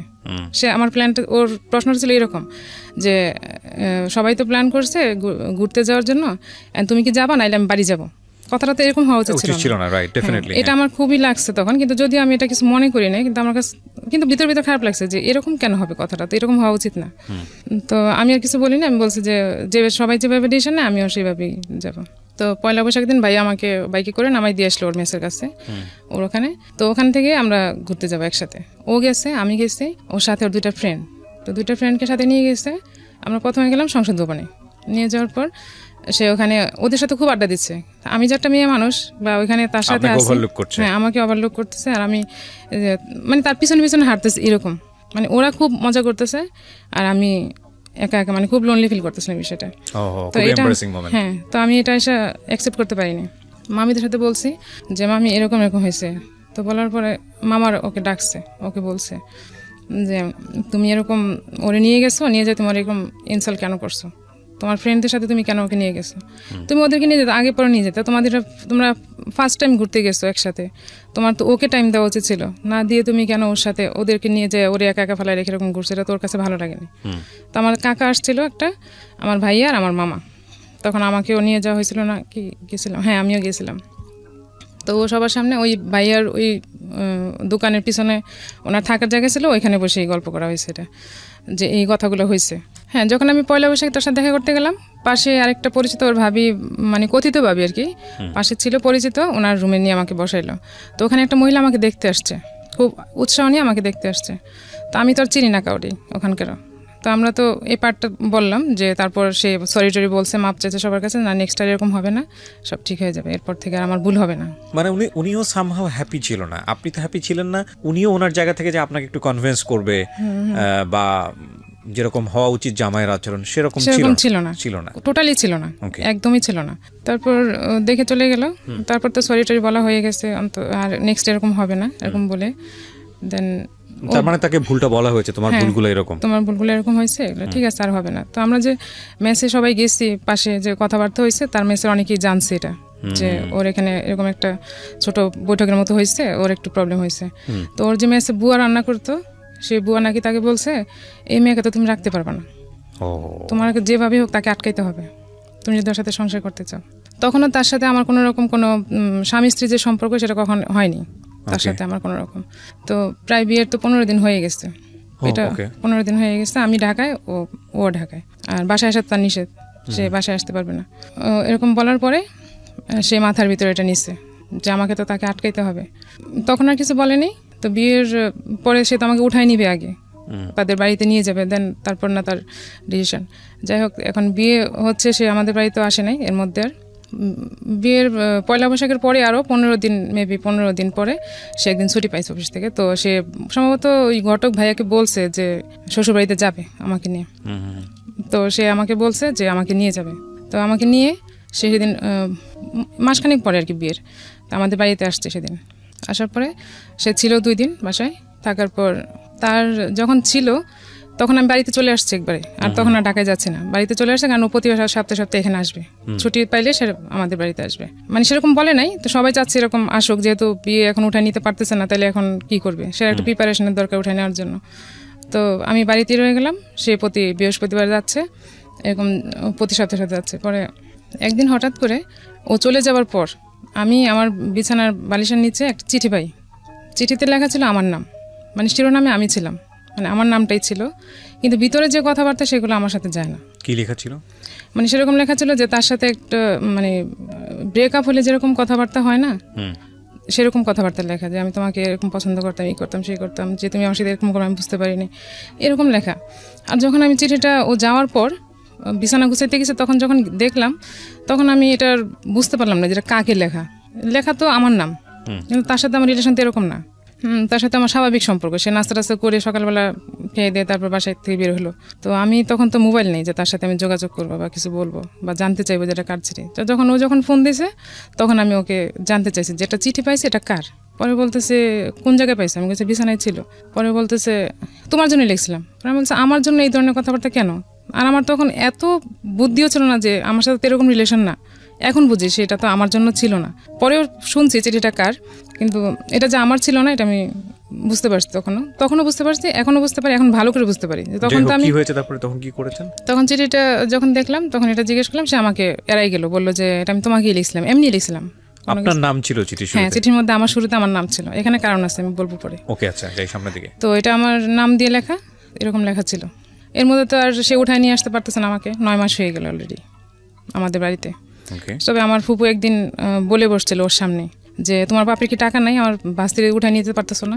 মানে আমার ফুপুটা একটু সহজ সরল টাইপের, অত শিক্ষিত না, তো বলে ফেলাইছে ওর সামনে। আর এটা নিয়ে ওর যখন বলছে তখন ও খুব মাইন্ডে লাগছে, তার ইগোতে লেগেছে। এটা ওর ফ্যামিলি তো বলছে, বলার পর এটা নিয়ে ওর বাবা খুব মোটামুটি রাগ হয়েছে। আর ওর বাবার কথা ছিল যে আমি করবো না, তোমাদের বিয়ে শাদীর জন্য আমি কারো টাকা পয়সা দিব না, দিতে পারবো না, যার যার বিয়ে শাদীর টাকা সে জোগাড় করবা। এখন কি হবে, এখন তো তার সেরকম বিয়ের পর থেকে সে চাকরিও ঠিক মতো করতে পারতেছে না, মানে করতে পারতেছে না, সে ঠিক করে না ঠিক মতো চাকরি বাকরি। তো 2 দিন করে তো 4 দিন থাকে না এরকম। আর সে টাকাও জোগাড় করতে পারতেছে না, বউ কীভাবে নিবে, কারণ ওর তো কন্ডিশন দেওয়া ছিল কী কী জিনিসপত্র নিয়ে যাবে। এটা তো আমাদের ফ্যামিলিতে বলতে পারতেছে না যে আমি এগুলো ম্যানেজ করতে পারতেছি না বা আমি নিতে পারতেছি না। তো আমি ওর জিজ্ঞেস করলাম যে এখন যে এরকম প্রবলেম হইতেছে, এখন মানুষ তো আমাকে খারাপ বলতেছে, বা আমাকে না তোমাকে খারাপ বলতেছে, যে তোমার হাজব্যান্ডের মনে কম, মানে টাকা পয়সা নাই, এতদিন হয়ে গেলে উঠে নিতে পারতেছে না। তো আমাকে বললো যে আমি তো ম্যানেজ করতে পারতেছি না জিনিসপত্রগুলো, আর উঠে নিতে গেলে তো খরচ আছে, আমি কী করবো। তো আমি আমার মায়ের সাথে বুদ্ধি করলাম যে প্রেস্টিজ বাঁচানোর জন্য, যে আমার যে বিয়ের আগে যে গোলগুলো ছিল সেগুলো আমি কি করলাম, সব আমি আর আমার মা মিলে, এটা কিন্তু কেউ জানে না, আমার মা ছাড়া এখনও জানে না। তো আমি আর আমার মা মিলে ওই জিনিসগুলো বললাম যে আমি তাহলে বিয়ের জিনিসগুলো এটা দিয়ে বানাইতে বলি, ওরে আমি বানাই। ওকে, আমি আর আমার মা মিলে বললাম। পরে মা বললো ঠিক আছে, তাহলে তোমারই তো, তাহলে তুমি করো না। সরি, এর মধ্যে একটা কথা, উঠায় নিয়ে যাওয়ার আগে একটা কোরবানি ঈদ আসছে লাস্ট, আমার তো এপ্রিলে বিয়ে হয়েছে, তারপর কোরবানি ঈদ যখন আসলো প্রায় 9 মাসের কাছাকাছি তখন। তো এখন ঈদে যদি আমি এখানে থাকি তাহলে মানুষ ভাববে কীরকম একটা ভাববে, এই মানুষের ভাবাটাই অনেক কাল হয়ে গেছে আসলে। তো এখন সে আমাকে, আমি বলতেছি তাহলে আমরা কী করতে পারি বলো, এখন এক কাজ করো, তাহলে তুমি বাড়িতে বলো যে আমরা দেশে যাই ঈদ করতেছি, আমার আব্বা আম্মা বলছে ওকে দেশে নিয়ে যেতে। তো সেটা বলে সে আমাকে তার মেসে নিয়ে আসলো ঈদ করার জন্য রাতেবেলা। সে তখন কাঁঠাল বাগান থাকে, মেসে থাকে, মেসে সবাই চলে গেছে, মানুষের মুখের কথা থেকে বাঁচার জন্য আপনারা এই কাজটা সেটা করলাম। তো বলতেছে ঠিক আছে তাহলে চলো মেসে আমরা ওইখানে ঈদ করি। তো সে মেসে নিয়ে আসলো কাঁঠাল বাগানে ঈদ করার জন্য। তো এখানে তো তার তো টাকাও নাই, সে তো চাকরিও নাই, তার সে কি বাজার করবে, কি বা কি জবও চলে গেছে ওই সময়। হ্যাঁ, তখন তার জবও নাই, সে মেসে থাকতেছে ঠিকই কিন্তু তার জব নেই। তো ও একটু উড়নচণ্ডী টাইপের আর কি, যে জব ঠিক মতো করবে ওরকম না। তো মেসে নিয়ে আসছে, সেদিন আমার মেসের পাশে অনেক বড় একটা বিল্ডিং আগুন লাগছে, এখন তো পুরো এলাকা সব জড়ো হয়ে গেছে। আর সবার সাথে আমার রিলেশন হচ্ছে, মানে কন্ট্যাক্ট হচ্ছে যে আমি আমার শ্বশুরবাড়িতে ঈদ করতেছি, ঈদ করতে আসছি। সবাই জানতে যাচ্ছে কেমন শ্বশুরবাড়ি, কি আসে বিষয়। তো ওরা বলছে যে ঠিক আছে 1-2 দিনের জন্য নিয়ে যাও, ঈদ করে আবার দিয়ে যাবে, আবার উঠায় অনুষ্ঠান করে নিয়ে যাবে এরকম। তো আমরা তো মেসে, এখন আমার মানে তখন উঠানোর ডেট ফিক্সড হয়ে গেছে যে আমাকে ওই ডিসেম্বর উঠে নিয়ে আসবে এরকম। তো তখন আমার খুব গরু মাংস খাইতে ইচ্ছা করছে, মানে কি পরিমাণে খাইতে ইচ্ছা করছে আমি এটা এখনো বলে বোঝাতে পারবো না। কোরবানির ঈদ, তো কোরবানির ঈদ আমার গরুর মাংস খাইতে এত ইচ্ছা করছে, মানে পাগল হয়ে যাবে এখন গরুর মাংস না খাইতে পারলে, এরকম মনে হইতেছিল। তো এখন আমরা গরুর মাংস কোথায় পাবো, ঢাকা শহরে তো আমাদের পরিচিত মামার বাসা, আর আমি তো আমার আত্মীয় বাসা যাইতে পারবো না, কারণ সবাই জানে আমি আমার শ্বশুরবাড়িতে ঈদ করতে গেছি। তো ওর একটা ভাই ছিল, হোটেল সবকিছু বন্ধ। হ্যাঁ, কোরবানি ঈদ তো এরকমই থাকে। তো ওর একটা ভাই ছিল ঢাকায়, ওর ভাইয়ের বাসায় নিয়ে গেল, চলো যাই ওদিকে দেখি ওখানে কিছু হয় কিনা। তো ঈদের দিন আমরা ওইখানে গেলাম, যাওয়ার পর দেখি ওখানে যাই দেখি যে ওর ভাই আর ভাইয়ের বউর মধ্যে সম্ভবত কোনো ঝগড়াঝাটি চলতেছে। এগুলো খুবই ইম্পর্টেন্ট। কেন ইম্পর্টেন্ট বলছি, মানুষের ওই যে বিয়ের পরের প্রথম দিককার যে মেমোরিগুলো, যারা বিবাহিত আছেন তারাই আজকের এই ভিডিওটা বা আজকে যারা রেডিওতে শুনছেন তারা বুঝতে পারবেন যে এই মেমোরিগুলো মানুষ সারাটা জীবন রান করে, এবং এগুলো যে কত বড় সমস্যা হয় সাংসারিক জীবনে আনথিঙ্কেবল। বলেন। দেন ওখানে যাই দেখলাম যে ওখানে পজিশন ভালো না, তো ওখান থেকে চলে আসলাম। মাংস তো আর খাওয়া হলো না আমার। 2 দিন পর আমি বললাম যে আমি বাড়ি যাবো, এখন বলবো যে আমি এখান থেকে চলে আসছি, ঈদ তো চলেই গেছে, এখন বাড়ি আসবো। বাড়ি আসলাম, আমাদের বাড়িতে কোরবানি দেওয়া হয়। এখন আইসে আমি মাংস খাইতে পারলাম না, মাংসের মধ্যে কেমন একটা গন্ধ পাচ্ছি, আমি খাইতে পারতেছি না মাংস। আমার চাচা আসছে, ওই চাচাটা আমাদেরকে খুব আদর করে, মানে ফ্রেন্ডের মতো। আইসে উনি বাদ মাখাইছে, মাখানোর পরে মাংস দিয়ে বাদ মাখাইছে, আমাকে দিছে। আর আমি বাইরে যে বমি করতে শুরু করছি, যে আমি আর এখন আর গরু মাংস খাইতে পারতেছি না, তো আর খাইতে পারিনি মাংস। এর মধ্যে আমার কনসিভ হয়ে গেছে। হ্যাঁ, আর তো ও নিয়ে গেছে আমাকে উঠায় ডিসেম্বরে, মানে কনসিভ হয়ে গেছে তখন সে আমাকে উঠায় নিয়ে গেছে ওদের বাড়িতে। হ্যাঁ, বিয়ের কয় মাস পরে গেলেন? বিয়ের 9 মাস পর। 9 মাস পর, আচ্ছা। তো সে তার ওই বুদ্ধিটা খাটাই, ওই যে বুয়া বলছিল যে মেয়েকে আটকাইতে হলে তোমাকে কিছু করতে হবে, হ্যাঁ এটাই ছিল তার প্ল্যান। তো যাই হোক, এখন তো কনসিভ হয়ে গেছে, তো উঠায় নিয়ে যাওয়ার পর ওখানে ছিলাম মনে হয় 4 দিন না 3 দিন ছিলাম। তারপরে আমার ভাইয়া আবার যাই আমাকে নিয়ে আসছে ওখান থেকে। তো আমি তো ওখানে থাকবো না, এমনি তো থাকার মতো ওইরকম প্রিপারেশন হয় না। তারপর ওর চাকরি এখানে, আর আমার যেহেতু উঠায় নিয়ে গেছে, এখন তার ওখানে থাকার দরকার নেই, বাড়িতে এসে ছিলাম। তো তখন থেকে সে আর বাড়িতে যাওয়ার কথাও বলে না, ঢাকায় যাওয়ার কথাও বলে না, কিংবা আমি বাসা নিচ্ছে তুমি আসো এরকম কিছুও বলে না। কোথায় রেখেছে আপনাকে? আমাদের বাড়িতে। আবার যখন ওই যে বিয়ের 2 দিন পর যখন নিয়ে আসলো আমাকে, আবার তখন নিয়ে এসে এখন আর সে এখানেই আসা যাওয়া করে, বাট সে বাসা নিচ্ছে না। এখন আমার মা, আমার ফ্যামিলি, বাসা নেওয়ার মতো সামর্থ্য ছিল ওর তো, জব তখন জব করতেছে একটা, তখন জব করছিল, আচ্ছা করতেছে তখন, তো বাসা নিচ্ছেও না, কিছু বলতেছে না। আমার মা তো বলতে পারে না তুমি মেয়েকে নিয়ে যাও, এটা তো মুখের উপর বলা যায় না। কেমন লাগে? হ্যাঁ, কেমন লাগে শুনতে। তা আমি মাঝে মাঝে বলতাম যে তুমি বাসা নাও বা কিছু, তখন সে বলছে ঠিক আছে বাসা নিব না। তো আমিও তাকে একটু জোর দিয়ে বলছি যে বাসা নাও, আমি আর এখানে থাকবো না, কারণ এখানে থাকলে জিনিসটা ভালো দেখা যাচ্ছে না। সবাই আমাকে প্রশ্ন করে যে তোমার হাজবেন্ড বলছে ঢাকায় রাখবে, থাকবা। আর সবাই জানে আমাদের ফ্যামিলিতে যে আমার খুব ভালো জায়গায় বিয়ে হয়েছে, আমার খুব মোটামুটি ভালো জায়গায় বিয়ে হয়েছে। পরে বাসা নিল না, তারপর সে বলছে ঠিক আছে আমি বাসা দেখবো। তারপর আমরা রায়ের বাগে একটা বাসা নিলাম, এক রুমের একটা বাসা, টিনের চাল দেওয়া যে বাসাগুলো থাকে ওরকম একটা বাসা নিচ্ছে। তো বাসায় তো কিছুই নেই, থাকবো কিভাবে? জাস্ট একটা তোষক নিয়ে, না একটা চৌকি, ওই যে মেসে যে চৌকিগুলো ইউজ করে। 2002-এ বিয়ে হয়েছে, এটা 2003-এর ঘটনা, প্রথম দিকে। তো বাসা নিচ্ছে, ওখানে একটা জাস্ট একটা চৌকি ছিল, চৌকিতে একটা তোষক মতো। সে আগে যে মেসে যে বাসা যেটা ইউজ করতো, খাট না চৌকি, ওগুলো ওখানে নিয়ে আসছে ওখানে। তো কিছু কিছু জিনিসপত্র আমার ছোট ভাই আমাকে দিয়ে গেছে বাড়ি থেকে, যে নতুন সংসার, হাঁড়ি পাতিল টাতিল যা লাগবে এগুলো সে মা পাঠাই দিচ্ছে। তো মা তো বিষয়টা জানে মোটামুটি, আমি তো মার সাথে শেয়ার করছি, আমার তো আর কারোর সাথে শেয়ার করার মতো ছিল না। তো মা বাড়ি থেকে সবকিছু পাঠাই দিত, যা যা দরকার লাগতো, চাল থেকে ধরে সবকিছু এরকম পাঠাই দিত, ছোট ভাইকে দিয়ে পাঠাই দিছে। তো তখন অনেক গরম, যখনটা শুরু হয়েছে তখন অনেক গরম, যে সময়টাতে আমি বাসা নিচ্ছি। বাসায় এত গরম ছিল, রাতে ঘুমাইতে পারতেছিলাম না গরমের জন্য, না ছিল ফ্যান, না ছিল মশারি। এখন কাঁথা গায়ে দিলে মশা, গরম লাগছে, মশা কামড়াচ্ছে মশারি ছাড়া। তো এরকম পরিস্থিতির মধ্যে ছিলাম। তো এর মধ্যে ভাই একদিন আসলে হঠাৎ করে দুপুরবেলায় আমাকে ফোন দিয়ে, আসার পর ফোন ছিল না আমার কাছে, ভাই হঠাৎ করে আসছে। ভাই যখন ঘরে এসে বসছে তখন ভাই অজরে ঘামতে শুরু করছে। তখন ভাই বলতেছে এই ঘরে কীভাবে থাকতেছিস তুই? ভাইয়ের সাথে সাথে ফ্যান আর মশারি এগুলো কিনে দিয়ে গেছে আমাকে, যাক ফ্যান মশারি দিয়ে গেছে। তো আমি মোটামুটি একটু রিল্যাক্স হয়েছি। তখন কিন্তু আমি কনসিভ করা অলরেডি 3 বা 4 মাস সম্ভবত। তো এই বাসায় মেম্বাররা জানতো বিষয়টা। তো তখন আমি 4 মাস, আর বাসাটা নিচে 1 মাস এখানে ছিলাম।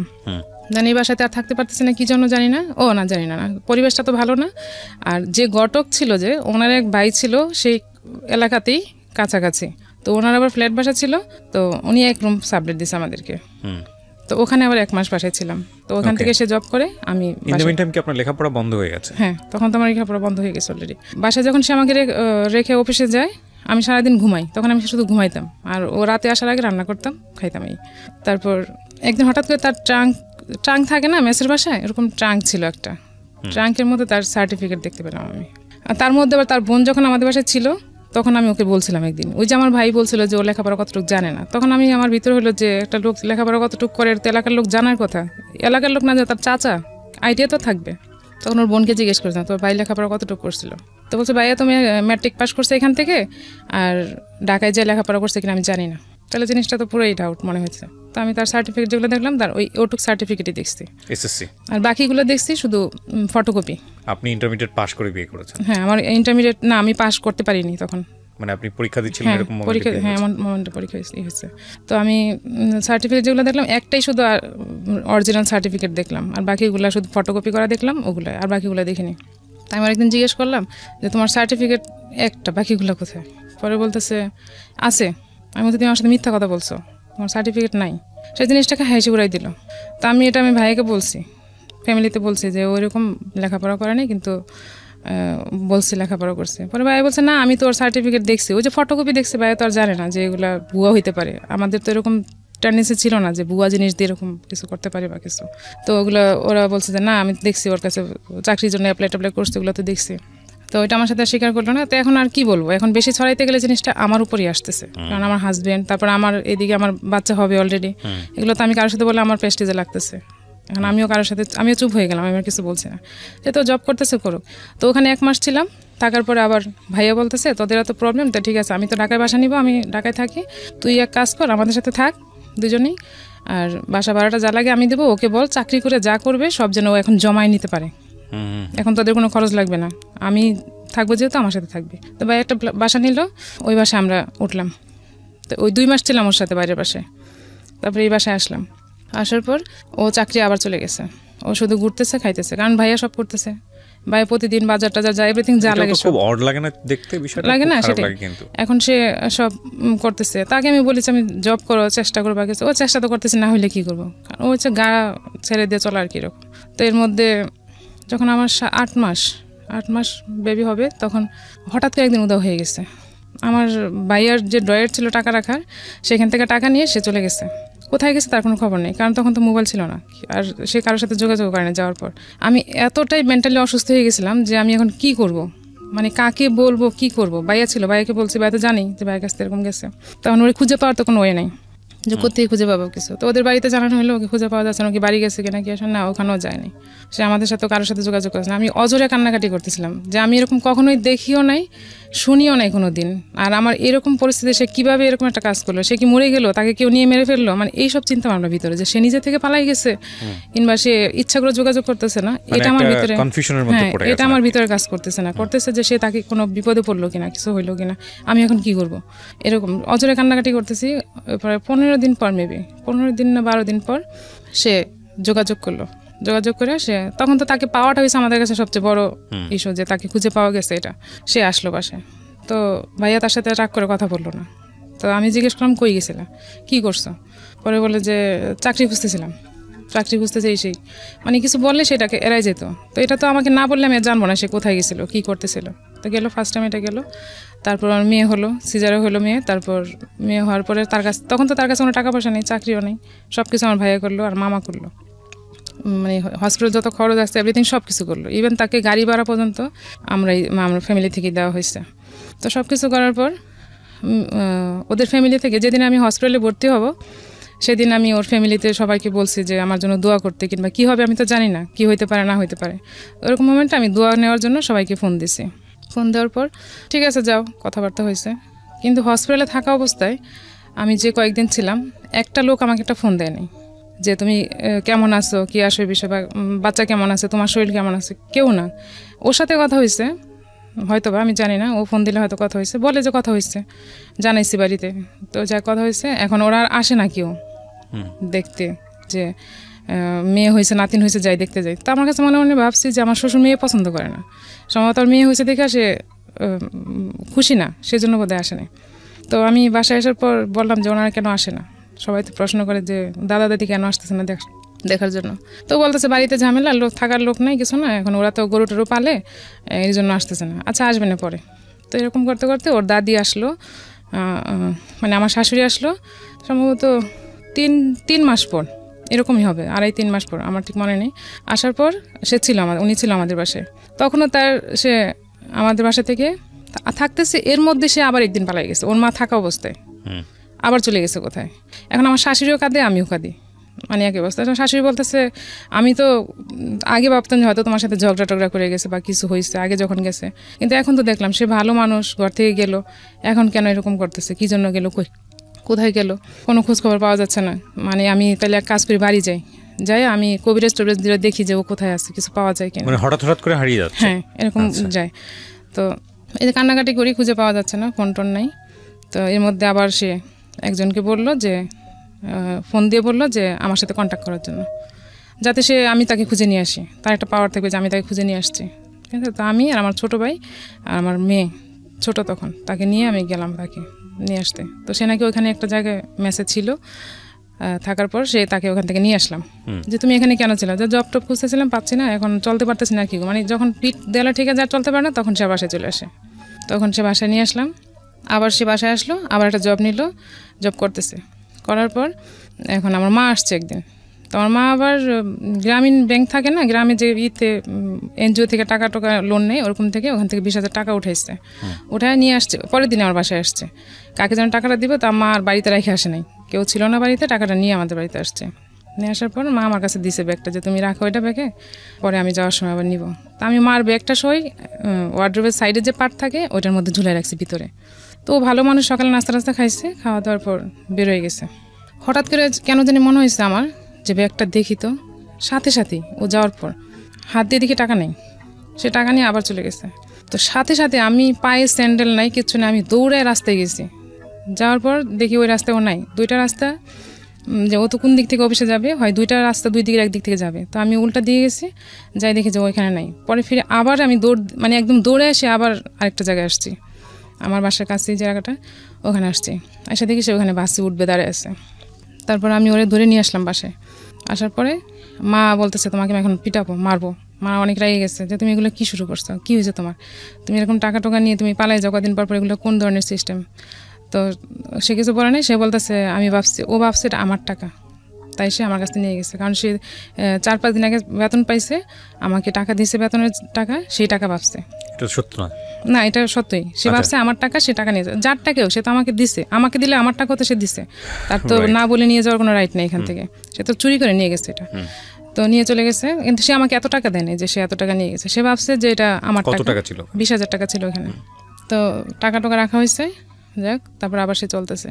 এর মধ্যে ভাইয়া আগেই যখন বাসা নিছে তখনই আমাকে একটা মোবাইল কিনে দিচ্ছে।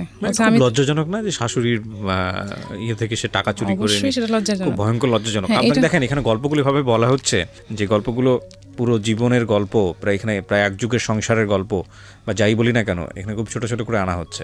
এই ঘটনার প্রেক্ষাপটে একটা সংসারে কি হতে পারে, তাদের দৈনন্দিন জীবন আচরণ কি হতে পারে, এটা যারা সংসার করেছে সহজেই অনুমেয়, তো চিন্তা করার বিষয়। বাট এটাও ঠিক যে মানুষটা কেন পালিয়ে যাচ্ছে বারবার, সেটাও কিন্তু আমরা জানি না, সেখানেও একটা রিজন থাকতে পারে। এই জন্য সবসময় বলি আমি যে জীবন গল্পের একটা অনেক বড় দুর্বলতা বা সীমাবদ্ধতা হচ্ছে এটা একপাক্ষিক বলা। বেশিরভাগ সময়ই যে গল্পগুলো এখানে আসে সেটা একজন মানুষের বলা। যে মানুষটা চলে আসে ওই গল্প বলার প্রেক্ষাপটে, ওই মানুষটার যদি বক্তব্য সমানভাবে নেওয়া যায়, তাহলে হয়তো এই বক্তব্যগুলোকে নিয়ে একটা অন্যরকম চিন্তাভাবনার সুযোগ তৈরি হবে। তো যাই হোক না কেন, একটা জিনিস কি, যে দিন শেষে গল্প বলার শেষে যে রেজাল্টটা দাঁড়ায়, সেই রেজাল্টটা আমাদেরকে অনেক বড় একটা শিক্ষা দেয় সুন্দর একটা জীবনযাপনের জন্য আমরা কি পথ বেছে নিতে পারি সেই জায়গাটাতে। জি বলেন। তারপর তো এরকম 3বার যাওয়া হয়ে গেছে অলরেডি। জি। তো যাওয়ার পর যখন সে লাস্ট টাইম আসলো, তাকে আমি বারবার প্রশ্ন করতাম যে তুমি কোথায় যাও, কি জন্য যাও। তো সে বলে যে আমি নিজেও জানি না কেন যাই, কি করি, কোথায় যায় সে আমাকে এক্স্যাক্টলি বলে না, সে আসলে কোথায় যায় কি করে।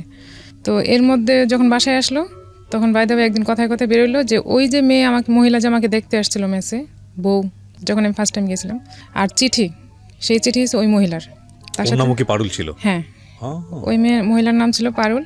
ওনার তখন 2টা বেবি, ওনার হাজব্যান্ড মারা গেছে, উনি একটা পরিচালকের ওয়াইফ, হ্যাঁ, ওনাকে মেরে ফেলা হয়েছে। তো ওর সাথে ওর ফিজিক্যাল রিলেশন ছিল, পরকীয়া ছিল ওর সাথে। তো এটা সে আমার সাথে স্বীকার করতে পারে, নিজে থেকেই বলছে যে সেদিন ওর নাম এরকম ছিল, ওর হাজব্যান্ড এরকম মেরে ফেলছিল, অনেক বড় পরিচালক ছিল, ওর সাথে আমার রিলেশন ছিল, ওর বাসায় আমি প্রায়ই যেতাম। তো এখন বলে আমি শুনে তার কিছু করতে পারছি না, বাট আমি শুনলাম। যেতাম মানে এটা কি বিয়ের আগের ঘটনা বলছে? হ্যাঁ, বিয়ের আগে তার সাথে সম্পর্ক ছিল। এখন বিয়ের পরেও সম্ভবত ছিল, কিন্তু আমি তার জানি না, এটা তো আমাকে পরে বলছে, সেটা নিয়ে বলার দরকার নেই, আমি তো জানি না। হ্যাঁ, তবে পরে ছিল যখন আমার মেয়েটা হয়, তখন সে নাকি তার বাসায় গেছিল, আমাকে বলছে পরে। তো এর মধ্যে তো 3-4বার যাওয়া হয়ে গেছে। তো যাওয়া বাসায় যে একটা ফোন ছিল আমার, যে ফোনটা আমার ভাই আমাকে কিনে দিয়েছিল বাসায় ইউজ করার জন্য, সেই ফোনটা ওই চালাইতো বেশিরভাগ সময়। তো সে ফোন দিয়ে একটা বিজ্ঞাপন দিচ্ছে, বিজ্ঞাপন বলতে একটা ফোন আসছে হঠাৎ করে একদিন, মানে আমার পুরো স্টোরিটা আপনি আমাকে জানেন যে ঘটনাটা কি হয়েছে। হ্যাঁ, আমি বলি ওকে। ও আমাকে যখন বাসায় যখন এরকম ঝামেলা চলতেছিল তোর সাথে, তারপর আমি ওর কাছ থেকে মোবাইলটা নিয়ে নিছি, যেহেতু এটা তো আমার ভাই আমাকে কিনে দিচ্ছে, তুমি ইউজ করার দরকার নেই, আমাকে দিয়ে দাও মোবাইল। তো সে রাগ করে আমাকে মোবাইল দিয়ে দিছে। তো সেদিন রাতে একটা ফোন আসছে একটা মহিলার, ফোনের পাশে মহিলা আমাকে বলতেছে আপনি কে? আপনি কে? পরে বলছে যে এই মোবাইলটা যার আমি তাকে চাই। এই মহিলা আমাকে বলতেছে, আমি বলছি মোবাইলটা আমার। বলছে না এই মোবাইল তো আপনার না, আমি তো অন্যজনের সাথে কথা বলছি মোবাইল দিয়ে। হ্যাঁ, তো ওর নাম বলতেছে। পরে আমি বলতেছি হ্যাঁ ওনার সাথে আপনার কিসের রিলেশন? পরে বলতেছে আপনি ওনাকে জিজ্ঞেস করেন। বলছে ওনাকে জিজ্ঞেস করবো না, আপনি আমাকে বলেন। পরে বলতেছে ওনাকে ফোন দেন। পরে আমি বলছেন ওনাকে দেওয়া যাবে না, আপনি আমাকে বলেন, আমি ওনার ওয়াইফ। পরে বলতেছে আপনি ওয়াইফ মানে? উনি তো কয়েকদিন আগে আমাকে পেপারে বিজ্ঞাপন দিচ্ছে পাত্রী চাই বলে, তাহলে আপনার ওয়াইফ থাকলে উনি কেন এরকম বিজ্ঞাপন দিল? আপনার হাজব্যান্ড কীরকম? পরে আমি বলছি আমি তো এই ব্যাপারে জানি না যে ও কেন দিচ্ছে বা কী আসে বিষয়, আপনি কি ওনার সাথে কথা বলেন? তো হ্যাঁ উনি তো আমাকে বলছে উনি বিয়ে করবে। তো আমি বলছি আচ্ছা ঠিক আছে, আমি তো জানি না, তো আমি যখন ফোন দিবে তখন আপনি আমাকে কথাগুলো বলবেন। আচ্ছা ঠিক আছে, আপনি কীভাবে এই লোকের সাথে সংসার করতেছেন যে এই লোক আপনার সাথে এত বড় প্রতারণা করতেছে? তো আমি এটা নিয়ে বাসায় একটু ঝগড়াঝাটি করছি। ঝগড়া বলতে আমি ওরা জিজ্ঞেস করছি যে কে, তো বলে যে না তুমি ভুল শুনছো, অন্য কিছু বা কিছু, আমি এরকম কিছু বলিনি, ভুল হয়তো হয়েছে। তো আমি মহিলাকে ফোন দিই, তো মহিলার ফোন টোন ধরেনি, সম্ভবত এর মধ্যে কথা হয়ে গেছে মহিলার সাথে যে তুমি আর ফোন দিও না। ও বলছে যে আমার ভাবি, ওটা ও বলছে মহিলাকে যে আমার ভাবি ফোন দিয়েছে তোমার সাথে দুষ্টামি করে এরকম বলছে। আচ্ছা আচ্ছা। তো মহিলা বিশ্বাস করছে ঠিক আছে ভাবি মনে ফাজলামি করছে বা কিছু। তো এই ব্যাপারটা আমি আর পরে কিছু জানতে পারিনি। তো আমিও যখন ভালো করে দোষে তখন বলছে যে না আমি এমনি দুষ্টামি করছি, আসলে সেরকম কিছুই না। তো আমি ফোনটা তো তখন টোটালি নিয়ে নিছি ওর কাছ থেকে। নিয়ে আনার পরে আমি আর তার কোনো কিছু এর মধ্যে জানতে পারলাম না। তো এর মধ্যে সে আরও কয়েকবার এরকম গেছে। তো যাওয়ার পরে এখন কি করব কিছুই বুঝতে পারতেছি না যে আমি এখন কি করা উচিত। কিন্তু তখন তো আপনার সন্দেহ তীব্র হওয়ার কথা যে হ্যাঁ সন্দেহ তো হয়েছে, পুরা কেস আপনি জেনে গেছেন, আগে একটা স্টোরি ছিল, এর মধ্যে পাত্রী চাই নামে একটা ঘটনা ঘটলো। এখন তো এরপরে যখন এই ধরনের হঠাৎ করে উধাও হয়ে যেত, নিশ্চয়ই বাড়ি ফেরার পরে খুব শান্ত পরিবেশ থাকতো না? হ্যাঁ না থাকতো না। আপনারা ঝগড়াঝাটি করতেন? হ্যাঁ ঝগড়াঝাটি বলতে ওরকম কি তাকে আমি জিজ্ঞেস করতাম, কথা বলতাম না, কিংবা তার সাথে আমি মারামারি তো করতে যাইতাম না, জাস্ট আমি জিজ্ঞেস করতাম যে কেন তুমি আমার সাথে। তার সাথে আমার বিহেভটাও তো ভালো ছিল না তখন, আর তার প্রতি আমার রেসপেক্ট একদমই উঠে গেছে তখন, যে সে কন্টিনিউ আমার সাথে এরকম করতেছে। আর আমি বারবার সে এসে মাপ চাচ্ছে যে না আমি নেক্সট টাইম আর করবো না, এইবারই শেষ, আর করবো না, যা হয়ে গেছে মাফ করে দাও, এরকম বলতো। তো আমিও সরল মনে মাফ করে দিতাম যে না আর বোধহয় এরকম করবে না। এরকম করতে করতে 12 বার হয়ে গেছে অলরেডি 8 বছরের মধ্যে, তাকে আমি খুঁজে পাইতাম না। তো এর মধ্যে বড় ভাই বিয়ে করে ফেলছে, আলাদা বাসা নিয়ে চলে গেছে, আমিও আলাদা বাসা নিচ্ছি আলাদা করে। তখন সে 2006 খুব ভালো একটা জব হয়েছে, গুলশানি অফিস ছিল, ওখানে জব করতেছে, অবস্থা ভালো স্যালারি ছিল, সব কিছু ভালো ছিল। তখন এর মধ্যে আবার আরেকটা মেয়ের সাথে এইভাবেই পাত্রী চাই বলেই আরেকটা মেয়ের সাথে রিলেশন হয়ে গেছে অলরেডি। এটা আমার কান পর্যন্ত আসে নাই যে ওটার সাথে সে কন্টিনিউ করতেছে। তো একদিন শবে বরাতের পরের দিন সকালবেলা আমাকে বলতেছে আমি একটু বাইরে দাওয়াত আছে আজকে এক জায়গায়। তো খুব বোরে, শবে বরাতে সবাই তো রেস্টে থাকে, অফিস সব কিছু বন্ধ, আর সবাই তো নামাজের পরের দিন ঘুমায়, তোমাকে এত সকালে কে দাওয়াত দিল? পরে বলতেছে তোমার সন্দেহ হইলে তুমি মেয়েকে বলতেছে আমার মেয়েকে ওকেও সাথে দাও, আমি ওকে সাথে করে নিয়ে যাচ্ছি। পরে আমি বলছি না ও যাবে না। বলছে তাহলে দাও, আমি নারায়ণগঞ্জ থেকে ঘুরে আসি, মানে আমাদের বাড়িতে যাবে, ওকে নিয়ে ওইখান থেকে ঘুরে আসি। পরে আমি বলছি না তোমার এত সকালে কই যাবে, আমাকে বলতে হবে কার বাসায় যাবে তুমি, কে তোমার দাওয়াত দিচ্ছে? তো সে আমাকে বলতেছে না এটা না কেউ দাওয়াত দিছিল, যাবো না তুমি দাও। তো এর মধ্যে সে শাওয়ারে গেছে, যাওয়ার পর আমি ওর ফোন আসছে একটা, ফোন আসার পরে আমি ফোনটা রিসিভ করে কথা বলিনি, চুপ করে আসছি। চুপ করে আসার পর দেখে একটা মেয়ে কথা বলতেছে, হ্যালো তুমি কখন বেরোবা, এরকম বলতেছিল। তখন তো আমার সন্দেহ আরও বেড়ে গেছে যে মেয়ে মানুষ সাথে সকালে ফোন দিয়ে ওকে যেহেতু বলছে, তাহলে তো অবশ্যই সে কোথাও ডেটিংয়ে যাবে, আমি সন্দেহ করবো দেখে মেয়েকে সাথে নিতে চাইছে। তো আমি আর দেইনি ওকে। তো আমি এটা নিয়ে ভালো করে ধরছি যে আমি এখন ফোন দিব, তুমি কথা বলবা, কি বলে আমি শুনবো, তাইলে বুঝতে পারবো যে তুমি আসলে কিছু করতেছো না। তখন যখন ফোন দিছে তখন মেয়েটা ওরে বলতেছিল যে আমি তো বের হয়েছি, তুমি কখন বেরোবা, কখন আসবে মিট করতে। কারণ সে তো বাধ্য হয়েছে আমার কথা শুনে যে কি হতে পারে এরপরে বাসার মধ্যে চিন্তা করে দেখেন। তখন তো আমার বাসায় মোটামুটি ঝগড়া চলতেছে, আমি বাসা থেকে বের হয়ে গেছি। আমি জীবনে কোনোদিন এত কাহিনী হয়েছে আমি বাসা থেকে কখনো বের হই নাই। কারণ সে আমাকে বলছিল প্রথম দিন বলতে মানে বিয়ের পর সে আমাকে বলছিল যে বিয়ের আগে কি হয়েছে না হয়েছে আমি কিছু জানতে চাইবো না কোনোদিন, কিন্তু বিয়ের পরে যেন কেমন কিছু না থাকে, আর ঝগড়া করে কখনো বাসা থেকে বের হতে পারবে না। তা আমার ফ্যামিলি তো কখনো আমাকে সাপোর্ট দিবে না যে ঝগড়া করে বাসা থেকে বের হয়ে যাবো, আমার ফ্যামিলি আমাকে সাপোর্ট দিবে না কখনোই, এটা আমি জানি। তো আমি সেদিন মিরপুর ছিলাম তখন বাসা, ওখান থেকে আমার মামি আছে একটা ওখানে থাকে, ওনার বাসায় চলে গেছিলাম রাগ করে, মেয়েকে রেখে চলে গেছিলাম। তো সে আর সারাদিন আমাকে ফোন দেয় নাই, ইভেন সে আমাকে খোঁজ নিতেও যায় না যে আমি আসলে কোথায় গেলাম, একটা ফোনও আসে না। সারাদিন অপেক্ষা করার পর আমি মামাতে বোনকে বললাম তুই একটু ফোন দিয়ে জিজ্ঞেস কর যে আপু কোথায় আসছে। তো সে বুঝে গেছে যে আমি ওখানেই আছি।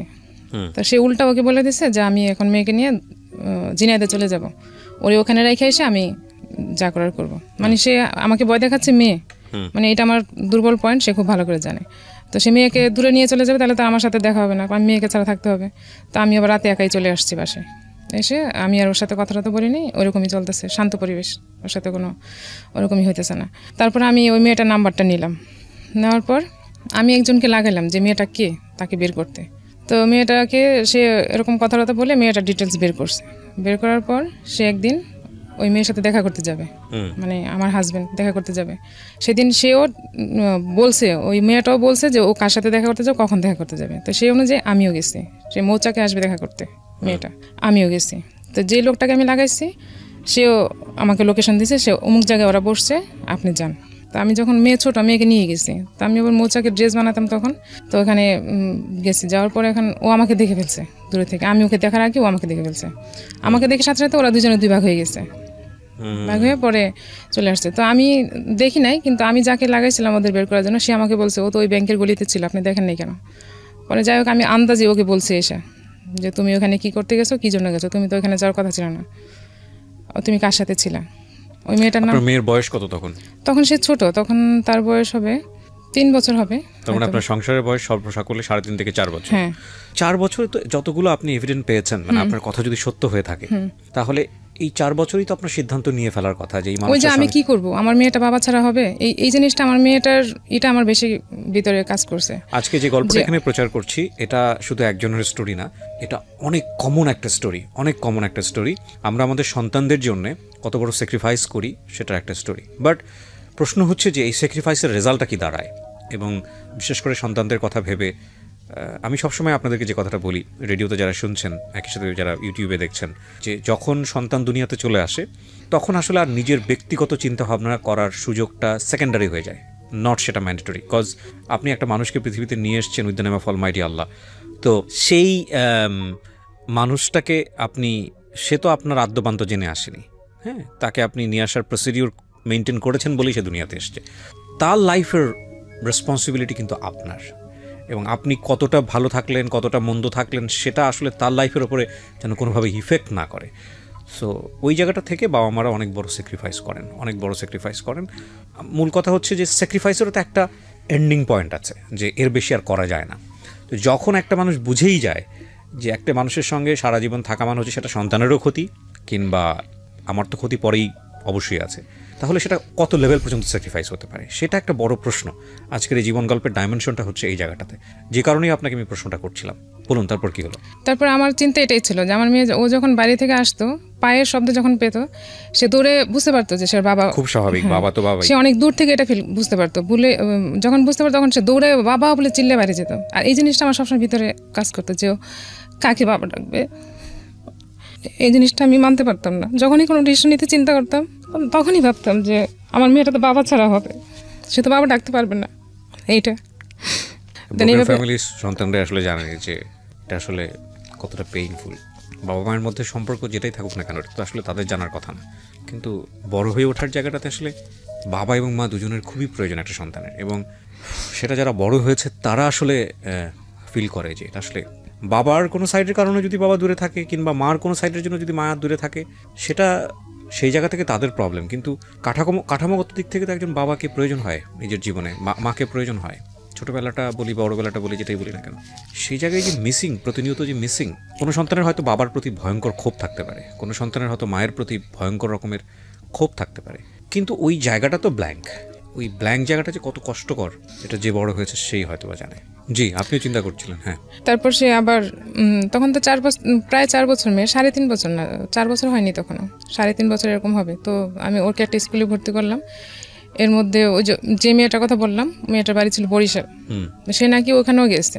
তার মানে যে যখন পালাইয়ে যাইতো, এটা আপনি কিভাবে ফাইন্ড আউট করলেন? সেই বলতো। আচ্ছা, পরবর্তীতে যখন সম্পর্কটা ইজি হতো, শুনলাম যে ওর সাথে এরকম রিলেশন ছিল, সে প্রায় ওখানে গেছে। তার মানে যখন সে পালায় যাইতো, সম্ভবত ও বাইরে যেয়ে ওরকম থাকতো আর কি। তো ওর সাথে হোটেলে ছিল একটা টাওয়াল ছিল, ওইটা সে নিয়ে আসছিল ওই মেয়ের, মানে হোটেল থেকে টাওয়াল নিয়ে, হোটেলের না, ওই মেয়ের ছিল ওইটা সম্ভবত, ভুলবশত নিয়ে আসছে না কিভাবে নিয়ে আসছে আমি জানি না। তো একদিন যখন এটা নিয়ে প্রসঙ্গে কথা হচ্ছিল, তখন সে বললো যে এটা ওই মেয়ের। তো তোমার কাছে আসলো কি করে? তখন বললো যে এরকম সে হোটেলে ছিল ওর সাথে। তারপরে আপনি মার্সি করতেন শুধুমাত্র এই বাচ্চাদের কথা শুনেই মার্সি করতেন নাকি? আমি কি করব এখন, মানে ফ্যামিলিতে ফিরে যাওয়ার কোনো সুযোগ ছিল না? ফ্যামিলিতে সুযোগ ছিল না তা না, হয়তো আমি বললে হয়তো যাইতে পারতাম, কিন্তু আমি কি বলবো, মানুষকে বলবো কি, মানুষ কি বলবে, আমার বাচ্চাটা এরকম হবে, তার ভবিষ্যৎটা অন্ধকার হয়ে যাবে, তা কি করবো আমি, এখন কিছু করতে পারতেছি না, আমি ডিসিশন নিব কিভাবে? এবং একটা মেয়ের সবচেয়ে বড় যে মানে ব্যাকআপটা থাকা উচিত আমি মনে করি, যারা বাবা আছেন বা মা আছেন, আমি বলি এই কথাটা আপনাদেরকে বলতে চাই, রিকোয়েস্ট করতে চাই। ছেলেদের ক্ষেত্রে আমাদের সমাজে সবসময় আমরা যেটা দেখি যে ছেলে পড়াশোনা করবে, নিজের পায়ে দাঁড়াবে। একটা মেয়ের ক্ষেত্রে আমরা চিন্তা করি যে মেয়েটা পড়াশোনা করবে, একটা ভালো ছেলে দেখে বিয়ে দিয়ে দিব। বাট আমার ব্যক্তিগত ওপিনিয়ন, কোনো মেয়েকেই লেখাপড়া শিখিয়ে নিজের পায়ে দাঁড় করানোর আগ পর্যন্ত তার বিয়ে দেওয়া উচিত না। এটা আমার ব্যক্তিগত ওপিনিয়ন, আমি বলছি না যেটা আপনাকে মানতে হবে। আমি যত গল্প শুনেছি জীবন গল্পে, আমার কাছে মনে হয়েছে এই একটা জায়গায় যদি একটা মেয়ের মানে সাপোর্ট থাকতো, যে সে অর্থনৈতিকভাবে স্বাধীন, অর্থনৈতিকভাবে সে নিজের পায়ে দাঁড়াতে পেরেছে, তাহলে অনেকখানি সাপোর্ট, তার যৌক্তিক সাপোর্ট যেটা আমি বলি, অনেকখানি যৌক্তিক ডিসিশন নেওয়ার সুযোগ তার হয়। আনফর্চুনেটলি আমাদের সমাজের অধিকাংশ মেয়েরা এই একটা জায়গার কারণে সিদ্ধান্ত নিতে পারে না। কারণ সে তার সন্তান মানুষ করবে কীভাবে? সে যে ফ্যামিলিতে ফিরে যাবে, কারোর ওপর তো বোঝা হবে না। আছে লেখাপড়া, বিয়ের সঙ্গে সঙ্গে লেখাপড়াও তো বন্ধ হয়ে গেছে।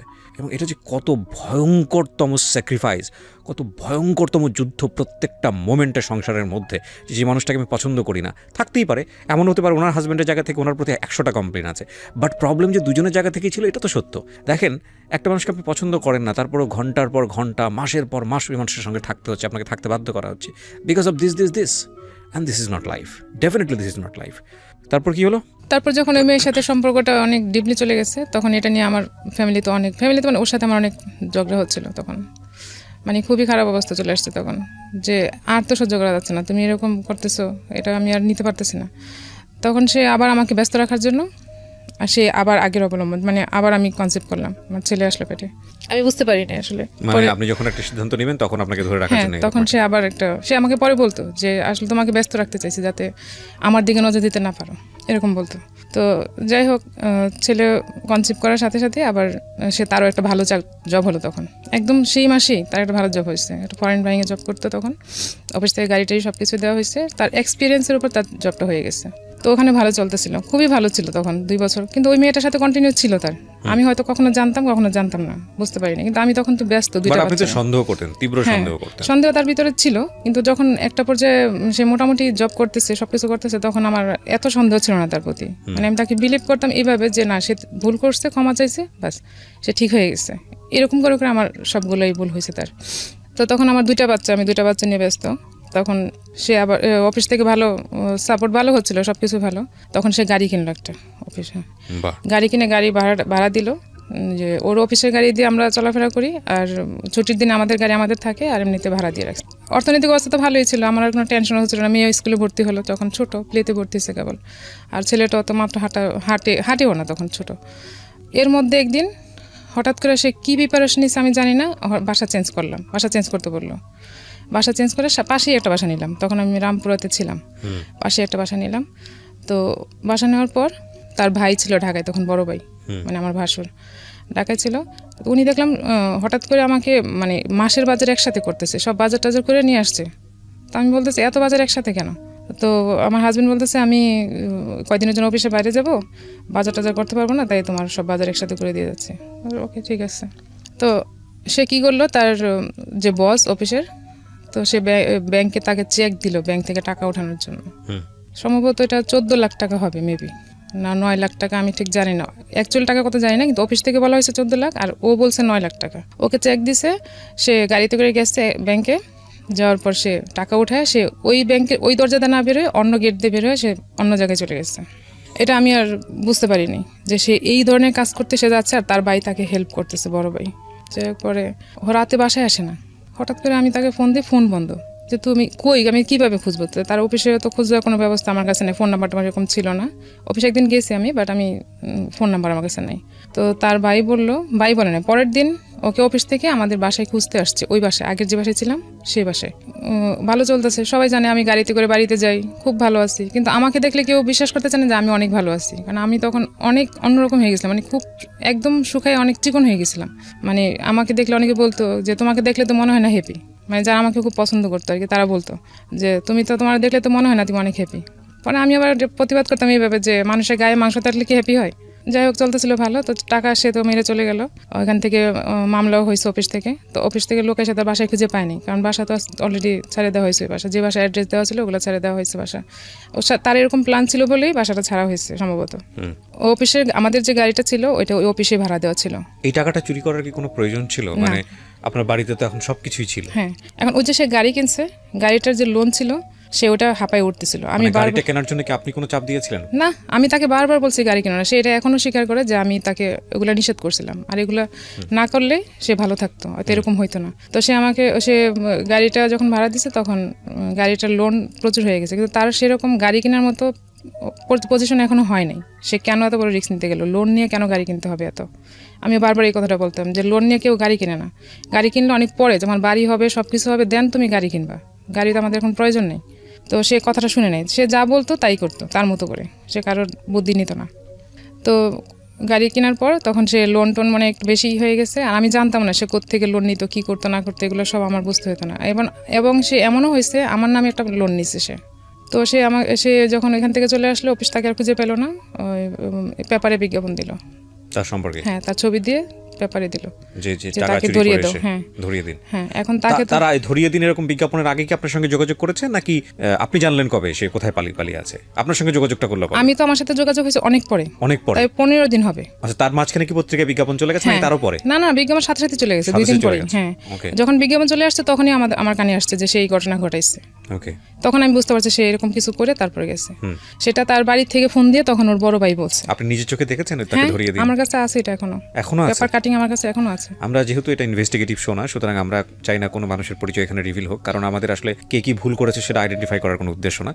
আমরা মূলত চাই যে এই গল্পটা থেকে আমাদের যারা শুনছেন শ্রোতা বা যারা দেখছেন তারা আসলে কি পজিটিভ মেসেজটা নেবেন। Because who is victim or who is guilty, that is not our concern. Hour concern হচ্ছে যে আলটিমেটলি স্টোরির মেসেজটা কি।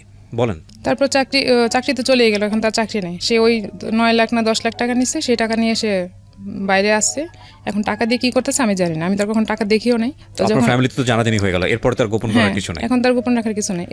এর মাঝখানেও আরো মেইলে কিছু ঘটনা ঘটছে না, কিন্তু এখানে একটা কথা আছে, যে লোকটার নামে অলরেডি এরকম একটা মামলা হয়েছে, যে লোকটার নামে পত্রিকায় ছবি চলে এসছে, একে ধরিয়ে দিন চোর, এবং এটা মোটামুটি আপনার পরিবারের সবাই জেনে গেছে, তখন তো আপনি চাইলে ইস্তফা দিতে পারতেন যে লোকটার সঙ্গে আমি সংসার করবো না। তখন আপনি কেন সাপোর্ট করলেন? আমি তো সাপোর্ট করিনি, আমি তো করতে চাইও না সাপোর্ট তাকে। আমি তাকে বলছি তুমি কেন বারবার করতেছো, তুমি মাপ চাও, অফিসে যাও, টাকাগুলো ফেরত দাও, মাপ চাও। বলছে ঠিক আছে আমি অফিসে যাব, আমি টাকাগুলো ফেরত দিব, মাপ চাইবো। ওনার বসটা খুবই ভালো ছিল, মানে খুবই কাইন্ড ছিল সবার প্রতি, মানে ওর প্রতি, আমাদের প্রতি, ফ্যামিলির প্রতি। তো সে বলছে আমাকে, কথা দিচ্ছে যে সে না, আমি টাকা ফেরত দিয়ে মাপ চাইবো, চাকরিটা ফেরত নিব, কারণ এত ভালো চাকরি সে আর পাবে না। আমি বারবার বলতেছি তুমি এত ভালো চাকরি পাবা না, তুমি যে মাপ চাও, টাকাগুলো ফেরত দিয়ে দেখবা তোমার আর কিছুই বলবে না, সব কিছু ঠিক হয়ে যাবে। ঠিক আছে আমি যাব, তুমি বাসা নিয়ে চলে আসো এখানে। আর আমার যে বিজ্ঞাপনের ব্যাপারটা, ওইটা এখনো পর্যন্ত আমাদের বাড়িতে যায়নি। আচ্ছা, হ্যাঁ, আমি কারোর সাথে বলিও নাই, বলতে চাই না এই জন্য যে এটা অনেক বড় একটা ইস্যু হয়ে যাবে, অনেক বড়।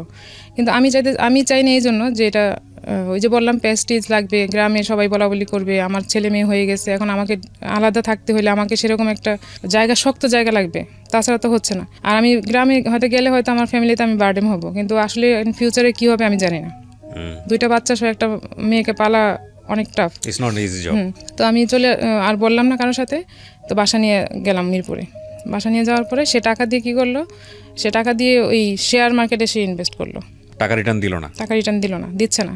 তো তখন আবার আমার ছেলেটা প্রায় অসুস্থ থাকতো, তো সে টাকা নষ্ট করে দিচ্ছে, আমি দেখতেছি। তখন আমি বললাম তুমি টাকাগুলো ফেরত দাও, ফেরত দিয়ে তুমি জব টব খুঁজো। বলে যে না, তখন শেয়ার মার্কেটও খুব ভালো ছিল, সে ধুমসে বিজনেস করতেছে এবং দরাও খাচ্ছে টাকা দিয়ে। তো আমি একদিন হঠাৎ করে বললাম যে ছেলেটা তো এরকম অসুস্থ থাকে, তুমি এক কাজ করো, অন্তত 50,000 টাকা তুমি কোথাও রাখো, যাতে অ্যাক্সিডেন্টলি কাজে লাগতে পারে। কারণ আমার কাছে কোনো টাকা নেই যে আমি কীভাবে আমার বাচ্চার চিকিৎসা করবো, সে আবার কখন হারাই যাবে তার তো কোনো ঠিক নেই। এই চিন্তা করে আমি তাকে এটা বলছি। সে আমাকে উত্তর দিল, আমার টাকা তোমার অ্যাকাউন্টে কেন রাখবো? আমি তো বেশি চাইনি, আমি 50,000 টাকা চাইছি, শুধু বলছি এটা ছেলের জন্য। এটা উত্তর দিল, আমি আমার অ্যান্সার পেয়ে গেছি, আমি আর কিছু বলিনি। দেন সে হঠাৎ করে আবার উদো। তারপর আমি বলছি আমি আইনি ব্যবস্থা নিব, আমি আর বসে থাকবো না। ওর ভাইকে ডাকালো আমার মা, আমি বলছি আপনি বলবেন যে আমার মেয়েও কোথায় চলে গেছে, খবর নেই, তোমাদের ছেলে মেয়ে তোমরা নিয়ে যাও। তো ওর ভাই তখন ঢাকায় ছিল, বড় ভাই। তো বাসায় নিয়ে এসেছে ফোন দিয়ে, আমি পাশের ফ্ল্যাটে ছিলাম। আমি বলছি যে বলবেন যে আমি নাই, আর ওদেরকে নিয়ে যেতে বলবেন, দেখি কি করে ওরা কি বলে। ওরা যেহেতু কোনো স্টেপ নিতেছে না, তাহলে আমাকে নিতে হবে এখন। তো আমার মা বললো যে নিয়ে যাও তোমাদের ভাস্তা ভাস্তা তোমরা নিয়ে যাও, আমার মেয়ের ব্যবস্থা আমি করবো। পরে ও উত্তর দিল কি যে আমি কোথায় নিয়ে যাবো, আপনি নিয়ে যান। আমার ভাসুর আমার মাকে বললো যে আমি কোথায় নিয়ে যাবো ওদের সাথে। ভাসুরের জায়গা থেকে হয়তো ঠিকই আছে কথাটা, বাট এটা খুব কষ্টকর না দুইটা বাচ্চার জন্য? ওরা কি বুঝতে পারতেছিল আপনাদের মধ্যে এই ঝামেলাগুলো হচ্ছে? তখন তো মেয়ে ছোট, বললাম না 4.5 বছর হবে বাচ্চাটা। ছেলেটা তো তখন কোলে বোধহয়। হ্যাঁ ছোট 2 বছর, মানে তখন সে হাঁটা শিখে নেই তখনও এরকম। তো সে এরকম বলছে, বলার পরে ওনার কোনো স্টেপ নিবে না। ওদের সাথে ঠিকই যোগাযোগ করতো, ওর ফ্যামিলির সাথে ও ঠিকই যোগাযোগ করতো, হয়তো বা অন্য নাম্বার থেকে বা দূর কোথাও থেকে যোগাযোগ করতো, কিন্তু আমার সাথে যোগাযোগ করতো, বাসায় যোগাযোগ করতো না। তো আমি এরকম বলার পরে সে আসবে না, সে কোথায় আছে তার তো কোনো খুঁজে পাচ্ছি না। সে একবার পরে ফোন দিছে, ফোন দেওয়ার পরে বললো যে আমি খুলনায় আছি, অমুক হোটেলে আছি। তো আমার পাশের ফ্ল্যাটে যে ভাইয়া ছিল, ওনার ফ্যামিলি ছিল, উনি আমাকে বললো যে আপনি আমাকে ফোন নাম্বারটা দেন আর হোটেলের অ্যাড্রেসটা বলে, যেটা বলছে আমাকে বলেন, আমি খুঁজে দেখি ওখানে আসছি কিনা। তো উনি দেখলো যে ওখানে নাই, সে মিথ্যা কথা বলছে। তো আমি ওখানেই আসি। এর মধ্যে আমি প্ল্যান করছি আমি বাসা ছেড়ে দেবো, আমি ওর কাছে আর থাকবো না থেকে আমি আলাদা বাসা নিয়ে আলাদা থাকবো। তো এর মধ্যে সে বাসায় যোগাযোগ করছে, করার পর বাসায় আসছে। আসার পরে আমি তাকে, বাসায় আসার পর তো ঝগড়া হবে, এটাই তো স্বাভাবিক, যে তুমি কই গেছো, কেন এরকম করলো, আবার কেন এরকম করতেছো। তো বলতেছে আমি আসলে জানি না আমি কী জন্য যাই, কোথায় ছিলাম, একবার বলে কুমিল্লা ছিলাম, একবার বলে খুলনায় ছিলাম, এরকম বলতো। তো আসার পর যখন এরকম করতেছে তখন আমি বলছি তুমি, আমাকে মাপ চাইতেছে আমার কাছে, আবার কান্নাকাটি করতেছে, মাপ চাইতেছে, তুমি আমাকে লাস্ট পর একটা সুযোগ দাও, আমি আর এরকম করবো না। তো আমি বলছি তুমি এক কাজ করো, তুমি তওবা করো, তুমি তো ঠিক হবে না, তুমি যদি টোটালি 3 মাস যদি কন্টিনিউ ভালো থাকো, তাইলে আমি ভাববো যে তুমি সত্যি সত্যি ভালো হয়েছো, নাইলে আমি আর বিলিভ করতে পারবো না যে তুমি ভালো হয়েছো। পরে আমি পাশে একটা মসজিদ ছিল, মসজিদে হুজুরের সাথে কথা বলে আমি বলছি যে ওনাকে তওবা করাইতে হবে, উনি আর কখনো এরকম করবে না, এরকম বলছে। ও রাজি হয়েছে, ঠিক আছে আমি তওবা করবো আর করবো। তো হুজুর বললো যে এখানে তো আসলে মসজিদে এসে তো করা যাবে না, আপনার আমি বাসায় আসবো আপনার। তো সেদিন রাত্রে রান্নাবান্না করছি, হুজুর আসবে বাসায়, রান্না করলাম, খাইছে, খাওয়া দাওয়ার পরে হুজুর খাওয়া দাওয়া করছে। হ্যাঁ বাসায় আমরা হুজুরের সামনে তওবা করার কি আছে? আমি তো জানি এরকম কোনো বিধিবিধান নাই। আমি তো জাস্ট, আপনি যেটা করছেন সেটাই, আমি তো জাস্ট ওকে বোঝানোর জন্য সে ভালো হবে। আমার নিজেকে তওবা জিনিসটা নিজেই করতে হয়, এটা আসলে হুজুরের সাথে সম্পর্ক। আমার আসলে অতটা তখন আমি এত কিছু বুঝিও না, সমস্যা নেই। হ্যাঁ অনেকেই করেন এরকম, ভুল প্র্যাকটিস করেন। তো ওটা নিজে তো সে তওবা করলে তো আমি বুঝবো না যে সে করতেছে, সে টোটালি তো সে বারবারই তো আমাকে বলতেছে যে আমি আর করবো না, আমি ভালো হয়ে গেছি। তো সেটা এটা আমার ইয়ের জন্য, মানে স্যাটিসফ্যাকশনের জন্য, হ্যাঁ স্যাটিসফ্যাকশনের জন্য আমি তাকে বলছি আর কি এটা করা। তো হুজুর এসে ওকে তওবা করাইলো, ঠিক সে তওবা করলো যে আমি আর এরকম করবো না, যা করছি আর করবো না। দেন সে আবার সেম 3 মাস পর আবার হলো। না এখানে একটা কথা বলে রাখি, অনেকে, আমি আসলে ধর্মীয়ভাবে অতটা বেশি জানি না, কারণ তওবাটা আসলে নিজের জায়গাটা থেকে নিজে করতে হয়, আল্লাহর কাছে বলতে হয়, মিনতি করতে হয়। কিন্তু অনেকে তওবা পড়ান বলে একটা ব্যাপার আছে, যে তওবা পড়াও। আমি ঠিক জানি না তওবা পড়াও এটা রাইট প্র্যাকটিস না রং প্র্যাকটিস, আমার জানা নেই, আমি যে কারণেই বললাম আর কি। ওকে যাই হোক, হ্যাঁ ওকে তওবা করাইতে হবে, আমার এটা হচ্ছে আমার থিম, যে সে যাতে করে যে কোনো ভাবেই হোক ওর ভিতরে সে এটা ভিতরে কাজ করে। তো সে আর আবার চলে গেল, তখন আমি বাসা ছেড়ে দিলাম, যে আমি আর 3 মাসের আগে চলে গেল। হ্যাঁ আবার 3 মাসের আগে সে চলে গেল। তো তওবা করার পরে যখন সে এরকম করছে, তখন সে ভালো হবে না, বাসা ছেড়ে দিলাম, যে ঠিক আছে এবার আমি আর তার সাথে, তাকে বাসায় চেনাবো না, আমি কোথায় যাবো আমি তাকে কিছুই চেনাবো না। তো আমি বাসায় যে ফার্নিচার ছিল পিক আপ করে ট্রাকে করে সব আমার দেশের বাড়িতে পাঠিয়ে দিচ্ছি, দিয়ে যেগুলো আমার ইম্পর্টেন্ট লাগবে সেগুলো নিয়ে, তখন আমার মেয়ে 1-এ ভর্তি হবে, এরকম প্রিপারেশন নিচ্ছে আর কি, যে স্কুলে দিতে হবে, সে কোচিং করবে। তো আমি তো আমার লাইফ দিয়ে বুঝতে পারতেছিলাম যে আমার লাইফটা কীরকম যাচ্ছে। তো আমি চাচ্ছিলাম না যে আমার মেয়ের লাইফটা এরকম কিছু ঘটুক, সে ভালোভাবে লেখাপড়া করবে, আমি এটাই চাইছি। তো দেন বাসা ছেড়ে দিলাম, বাসা ছেড়ে দিয়ে একটা টিন শেড বাসা নিচ্ছি আমার এলাকাতে আর কি, সে এখন যেখানে থাকে ওখানে নিলাম, আমার ছোটো ভাইকে সাথে নিয়ে, যে তুই একটু সাপোর্ট দিবি শুধু, যে বাসাটা নিব। বাসা নিলাম। তখন এর আগে আমিও কিছু টাকা শেয়ার মার্কেটে ইনভেস্ট করছিলাম, 20-25 হাজার টাকা প্রাইমারি শেয়ার তখন আমি কিনতাম শুধু, আর আমি ভালো পাইতাম, একটা দিলে একটাই পাইতাম, এরকম হতো। তো ওইটাকে থিম করে আমি বাসাটা ছাড়ছি, যে আমি এটা দিয়ে চলবো, কিন্তু আমাকে খরচ কমাইতে হবে। তখন আমি একটা বস্তিতে, নতুন বিল্ডিং হয়েছে, টিন শেড, সে আগের টিন শেডের মতো আবার একটা বাসা নিলাম। ওখানে নেওয়ার পর আমার ছেলেটা তখন কথা শিখছে মোটামুটি ভালোই, এখন সে বাইরের পরিবেশ দেখলে তো সে ওদের সাথেই মিশবে, কি হবে না হবে, বস্তি এলাকাতে কীরকম হয় জানাই আসছে। তো আমি কী করলাম, আমার এই ছোটো ছেলেকে আমার মার কাছে পাঠিয়ে দিলাম, যে আপনি ওকে বাড়িতে রাখেন, আমি মেয়েকে কোচিং করাবো, আর আমি একটু বিজনেস সাইডে একটু টাইম দেবো। টাইম দিয়ে দেন ওকে তো কোচিং করাইতে হবে মেয়েকে, তো কোচিং করে ওকে ভালো স্কুলে অ্যাডমিশন নিব আমি। তো বাসা ছেড়ে দিয়ে যখন চলে আসলাম, তখন ও বুঝতে পারছে যে আমি বাসা ছেড়ে দিছি। তখন বাসা ছেড়ে দেওয়ারও 15 দিন পর দেন সে আবার যখন মেয়ে ভর্তি, এর মধ্যে আমি মেয়ে ভর্তি করলাম, তার কোনো স্টেপ ছিল না এখানে মেয়ে ভর্তি করার ব্যাপারে, আমি সব যুদ্ধ করে আমি তাকে ভর্তি করালাম ভালো স্কুলে চান্স পাইছে, আমি ভর্তি করে দিছি। তো এর মধ্যে সে মাপ চেয়ে আসলো একবার, আইসা সে আবার বাইরে জব করে, তার অফিসের অ্যাড্রেস আমি জানি না, কিছুই জানি না। এরকম করতে করতে সে বাইরে থাকতে পছন্দ করতেছে, আমি দেখতেছি। তখন আমি ওরে বলতাম, ও বাসায় আসলেও বেডরুম শেয়ার করতো না, সে আলাদা রুমে ঘুমাইতো সবসময়। তখন আমি ওরে বলছি যে তুমি আলাদা থাকো, এটা আমি কিছু বলতাম না, জাস্ট আমি তার একটা ফোন দেখতাম যে সে রাতে কথা বলে, সেই জন্য আমার সাথে সে রাতে থাকতো না, যে রাতে আলাদা থাকতে তার সুবিধা হয়, কারণ আমি তো ফোনগুলো দেখি। তো একদিন ফোন নাম্বার একটা পাইছি, একটা ছেলের নাম্বার দিয়ে সেভ করে রাখছে। তো ওই নাম্বারটা আমি জাস্ট ফোন দিচ্ছি ওর মোবাইল থেকে, কথা বলিনি, শোনার জন্য যেটাকে আসলে ছেলের নাম্বার না মেয়ের নাম্বার। তখন দেখলাম ওর পাশ থেকে মেয়ে, তার আমি লাইনটা কেটে দিচ্ছি। তো কেটে দেওয়ার পর আমি আর ওরা কিছু বলিনি। বলার পর সে চলে গেল বাসা থেকে, জবের উসিলা দিয়ে সে বাইরে, যে সপ্তাহে একবার আসে কিংবা 15 দিনে একবার আসে এরকম। তো যাওয়ার পর বাসা যখন নিয়ে নিছে, বাইরে ছিল, তখন আমি বাসায় একা। তখন আমি ওরে বললাম যে তোমার বাসায় অফিসের অ্যাড্রেস দাও আমাকে। অফিসের অ্যাড্রেস তুমি কী করবা, তোমার আসা লাগবে না, আমি আসবো, এরকম। তো সে মাঝখানে আবার আদম ব্যবসা করতে গেছে, বারবার নিষেধ করার পরেও সে গেছে, যে ওখানে একটা লোকের সাথে ঝামেলা হয়েছে অনেক, যার কারণে সে বাসার বাইরে থাকতো বেশিরভাগ সময়। আর আমার পাশের ফ্ল্যাট থেকেও সে টাকা নিছিল। এখন আমাকে একদিন এসে বলতেছে বাসা ছেড়ে দাও। পরে বলছে বাসা কেন ছাড়বো, ওরা টাকা পাবে, তুমি ওদের টাকা দিবে না, এখন তুমি থাকবে না, আমি বাসা ছেড়ে গেলে তো ওরা আমাকে এখানে হ্যারাসমেন্ট করবে, ওরা প্রতিদিন তোমার কথা জিজ্ঞেস করে টাকা দেওয়া লাগবে, তাহলে আমি কিভাবে দিব টাকা, কিংবা আমি কি করবো, ওরা আমাকে আটকাবে না যাওয়ার সময় যে টাকা দিয়ে যান, তো আমি কিভাবে কি বলবো। পরে বলছে না কিছু হবে না, তুমি বাসা ছেড়ে দাও। বলছে না, তোমার সাথে আমি বাসা ছেড়ে আর কোথাও যাবো না, কারণ আমার মেয়ে অলরেডি অ্যাডমিশন হয়ে গেছে স্কুলে, ক্লাস 3-তে, তখন সে উঠছে কেবল। তো সেদিন আমি বাসা ছাড়বো না বলে সে আমাকে মারতে গেছে, আমার মা ছিল বাসায়, মারতে গেছে আমাকে, মারে নাই যদিও, কিন্তু মারতে গেছিল। তো সে বলছে যে ঠিক আছে, আমি আর কোনো খরচ টরচ দিব না তোমাকে, আমার সাথে যদি না যাও তাহলে আমি বাসায় খরচ দিব না। সে তার দুর্বল পয়েন্ট ছিল এটা আমার, যে আমি একা চলতে পারবো না, তার কাছে আমি যাবোই আবার। তো আমি আর যাইনি। অনেক দিন পর সে আমার মোবাইলে একটা ফোন আসছে, ফোন আসার পরে আমাকে অনেকবার ফোন দিয়েছে, আমি বাসায় ছিলাম না। তো ওই ফোনটা যখন আমি বাসায় আসছে আবার আসছে, আচ্ছা ওটা মহিলা কণ্ঠ, আমাকে বলতেছে আপনার হাজব্যান্ড কোথায়। আচ্ছা আমার হাজব্যান্ড কোথায় ওটা আমি কীভাবে বলবো, আপনার কী দরকার, আপনি কে। পরে বলতেছে আপনার হাজব্যান্ড আমার জিনিসপত্র নিয়ে সব পালাইছে, আমার না সরি আমার বান্ধবীর, এরকম হয়েছে, ওনাকে দরকার। পরে আমি বলছি আপনার বান্ধবীর সাথে কী রিলেশন, যে সে আপনার বেডরুম থেকে যে আপনার জিনিসপত্র নিয়ে আপনার টাকা পয়সা নিয়ে সে চলে গেছে, ওটার তো অবশ্যই রিজন আছে। আমার বেডরুমে কেউ আসতে হলে তো আমার সেরকম রিলেশন থাকা লাগবে, তাছাড়া তো একটা ছেলে মানুষ আপনার বেডরুমে যেতে পারবে না। পরে বলতেছে না ওর সাথে ভালো সম্পর্ক ছিল, সে এরকম টাকা পয়সা নিয়ে হঠাৎ করে এসে চলে গেছে, তাকে আর খুঁজে পাওয়া যাচ্ছে না। পরে আমি যখন এটাকে আর বেশি প্রশ্রয় দিচ্ছি না, যে আপনি রিয়েল কথা বলেন তাহলে আমি বলতে পারবো, আর আমার সাথে ওর সাথে যোগাযোগ নেই, অ্যাকচুয়ালি এর সাথে আমার যোগাযোগ ছিল না, টোটালি যোগাযোগ ছিল না। তারপর সে আমাকে বলতেছে, মহিলাটা আমাকে বলতেছে যে ওনার বাসার অ্যাড্রেস দেন, বাড়ির অ্যাড্রেস দেন। বলছে বাড়ির অ্যাড্রেস আমি দেবো কেন, আপনার সাথে রিলেশনকে আগে আমাকে বলেন, দেন আমি আপনাকে চিন্তা করবো যে দিব কিনা। পরে সে বলে না এক পর্যায়ে বাধ্য হয়েছে বলতে যে আমার সাথে এরকম আমার বান্ধবীর সাথে ওনার বিয়ে হয়েছে।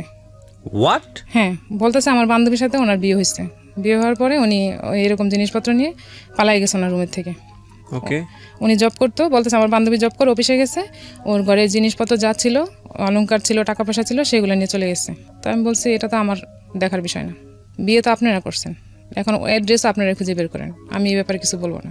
তখন আমি এটা স্বীকার আমি বিয়ে করছেন যে এটা কি প্রুফ আছে, আমাকে প্রুফ দেখাইতে হবে। আর প্রুফটা আমি এই জন্য চাইছি আমি সবাইকে যাতে দেখাইতে পারে যে সে আসলে কি পর্যায়ে যাইতে পারে। তখন সে অস্বীকার করবে তা না হলে, তো সে কাবিননামাটা নিয়ে আমার সাথে দেখা করতে আসছে। সত্যি সত্যি বিয়ে করছে? সত্যি সত্যি বিয়ে করছে, সে আমাকে কাবিননামাটা নিয়ে ওই মহিলা আমার সাথে দেখা করতে আসছে। না কিন্তু এখানে কথা আছে, যেহেতু আপনার ঠিকানা তারা পেয়েছে, তার মানে তার আমার ঠিকানা পায়নি, আমার ফোন নাম্বার ঠিক আছে, কিন্তু ওরা কি জানতো যে ওনার আগে একটা বউ আছে, জেনে শুনেই বিয়ে করেছে? হ্যাঁ জানতো, কিন্তু সে নাকি বলছে, মহিলা আমাকে বললো, সে নাকি বলছে যে আমার বউর সাথে ডিভোর্স হয়ে গেছে আর বাচ্চারা ওখানে থাকে, আমি সব খরচ টরচ দিই। হ্যাঁ, আর আমাকে ও বলছে যে তাহলে ফ্যামিলি অ্যাড্রেস দাও, মহিলা আর ও বলছে যে না বাসা থেকে আমার ত্যায্য করা হয়েছে, বাড়ি থেকে আমাকে ত্যায্য করা হয়েছে, এখন ওরা কোনো টাকা পয়সা, ওদের সাথে আমার কোনো রিলেশন নেই। তো মহিলাটাও একটু বয়স হয়ে গেছিল মোটামুটি, যার জন্য মহিলা ওকে হয়তো কোনো রিজন ছাড়াই বিয়ে করছে। আপনারা যারা শুনছেন তারা একটা জিনিস খেয়াল করবেন যে এগুলো বাড়তেই থাকবে, একের পর এক বাড়তে বাড়তে বাড়তে বাড়তে বাড়তে বাড়তে that goes actually infinity level. মানে আমি বলছি এই কারণেই যে আসলে where you should stop yourself, cause আপনি একটা মানুষের সাথে যদি মনে করেন যে না এর যে টেন্ডেন্সি, তাহলে একে দিয়ে আসলে ভবিষ্যতে করা সম্ভব না, ভবিষ্যতে আসলে টেনে নিয়ে যাওয়া সম্ভব না, তাহলে শুভস্য শীঘ্রম বলে একটা ব্যাপার আছে, যত দেরি করবেন তত বেশি লস। কিন্তু যে বললাম যে স্যাক্রিফাইসের লেভেলটাও যদি আপনি অনেক সময় এক্সিড করে ফেলেন, যে স্যাক্রিফাইস তো একটা লিমিট আছে, সেই লিমিটটা যদি আপনি এক্সিড করে ফেলেন তাহলে পুরো লাইফ লং কি আপনি স্যাক্রিফাইস করবেন? পুরো লাইফ লং আপনি কি এটা মেনে নেবেন? একটা কথা আছে, অন্যায় যে করে এবং অন্যায় যে সহ্য করে দুজনেই সমান অপরাধী। তো সেই জায়গাটা থেকে একবার ভুল ভুল, দুইবার ভুল ভুল, এটা গুণীজনেরা বলেন। 3বার ভুল কিন্তু ভুল না, 3বারের ভুল হচ্ছে অপরাধ। উনি যে ইয়েটা বলেছে এখানে 12বারের মতো বাসা থেকে পালিয়ে যাচ্ছে, আবার টাকা পয়সা চুরি, ব্যাংক, মানে আমি জানি না যে প্রতিষ্ঠানে কাজ করতো সেখান থেকে সে টাকা চুরি করেছে, সেটা পেপারে বিজ্ঞপ্তি আসছে, তারপরেও ওই লোকটার সঙ্গে থাকতে হবে, মানে দ্যাট ইজ কোয়াইট অ্যাবসার্ড। এবং ওই জায়গাটা থেকে কিন্তু আমার যেটা মনে হয় যে ভাঙনটা নিশ্চিত, কিন্তু ভাঙন যদি ভাঙতেই হয় তাহলে এত লেট কেন? প্রমাণ তো অনেক পাওয়াই গিয়েছে, তাহলে আগে কেন সিদ্ধান্ত না? এত লেট কেন হচ্ছে? হ্যাঁ, এখানে একটা বড় কজ হয়ে দেখা দিয়েছে সন্তানদের ভবিষ্যৎ কী হবে, তারা বাবা মা বলে একসাথে পাচ্ছে না, তাদের একটা ফিউচারের ব্যাপার আছে। কিন্তু এটাই যদি কজ হয় তাহলে আপনি কতক্ষণ পর্যন্ত স্যাক্রিফাইস করতে পারবেন? কতক্ষণ পর্যন্ত পারবেন? আসলে পারা যায় না। আজকের এই গল্পটা আমাদেরকে সেই জায়গাটায় নিয়েই দাঁড় করাবে। দেন ওই মহিলাটা যখন আমার সাথে যোগাযোগ করলো, আমি তাকে এরকম তো বললাম, কাগজপত্রগুলো সব নিলাম। তো সে আবার আমি তাকে বললাম যে আপনার যে জিনিসপত্র নিয়ে গেছে তার জন্য আপনাকে একটা আইনি ব্যবস্থা নিতে হবে, তা নাহলে আমি কীভাবে বুঝবো সে আপনার জিনিসপত্র নিয়ে গেছে। সেও আইনি একটা ব্যবস্থা নিল, একটা জিডি করলো থানায়। ওই জিডির কপি আমি নিছি ওর কাছ থেকে। তখন আপনার সঙ্গে কোনো যোগাযোগ নাই? না, আমার সাথে কোনো যোগাযোগ নেই। তারপর সে আমাকে কয়েকদিন পর আমাকে ফোন দিল একদিন হঠাৎ করে, রোজার ঈদের আগে, রোজার মধ্যে ঘটনা এগুলো। রোজার ঈদের আগে দিয়ে আমাকে ফোন দিয়ে আমাকে বলতে, এর মধ্যে কিন্তু সে আমাদের কোনো খরচ টরচ দিচ্ছে না, বলে গেলো যে বাসায় দিবে না, আর দিচ্ছে না। তো আমাকে হঠাৎ করে বলতেছে যে বাচ্চাদের কিছু কিনে দিই, তুমি যদি কিছু মনে না করো।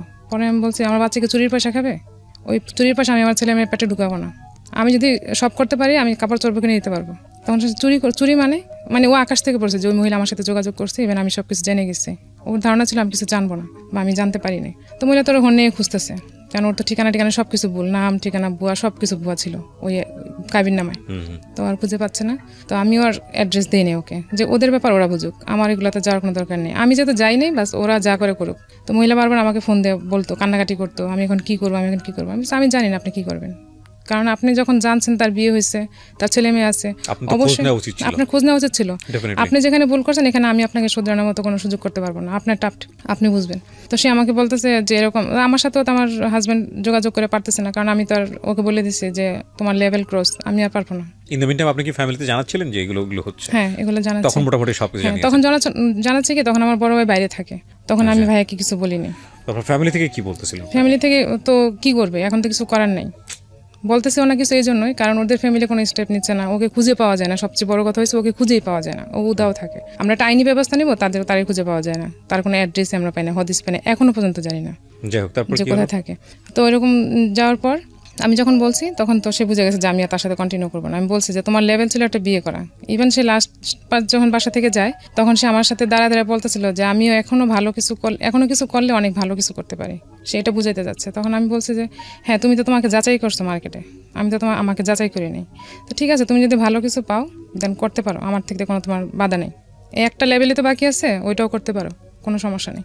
তখন সে বাসা থেকে চলে গেল।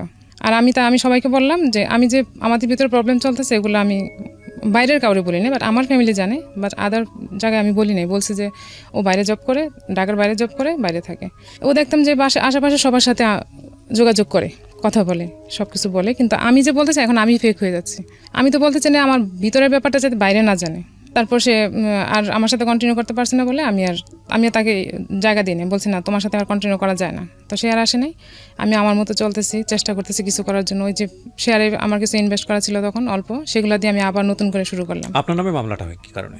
আমার নামে মামলা হয়েছে, আমি যখন ওর সাথে ছিলাম তখন সে ব্যাংক থেকে একটা প্রাইভেট পার্সোনাল লোন নেই, খুব বেশি টাকা না, 1 লাখ টাকা একটা লোন নিচ্ছে। তখন সে টাকা দরকার, সে আমাকে দিয়ে লোনটা নেওয়া হয়েছে। আমি কিছুই করিনি।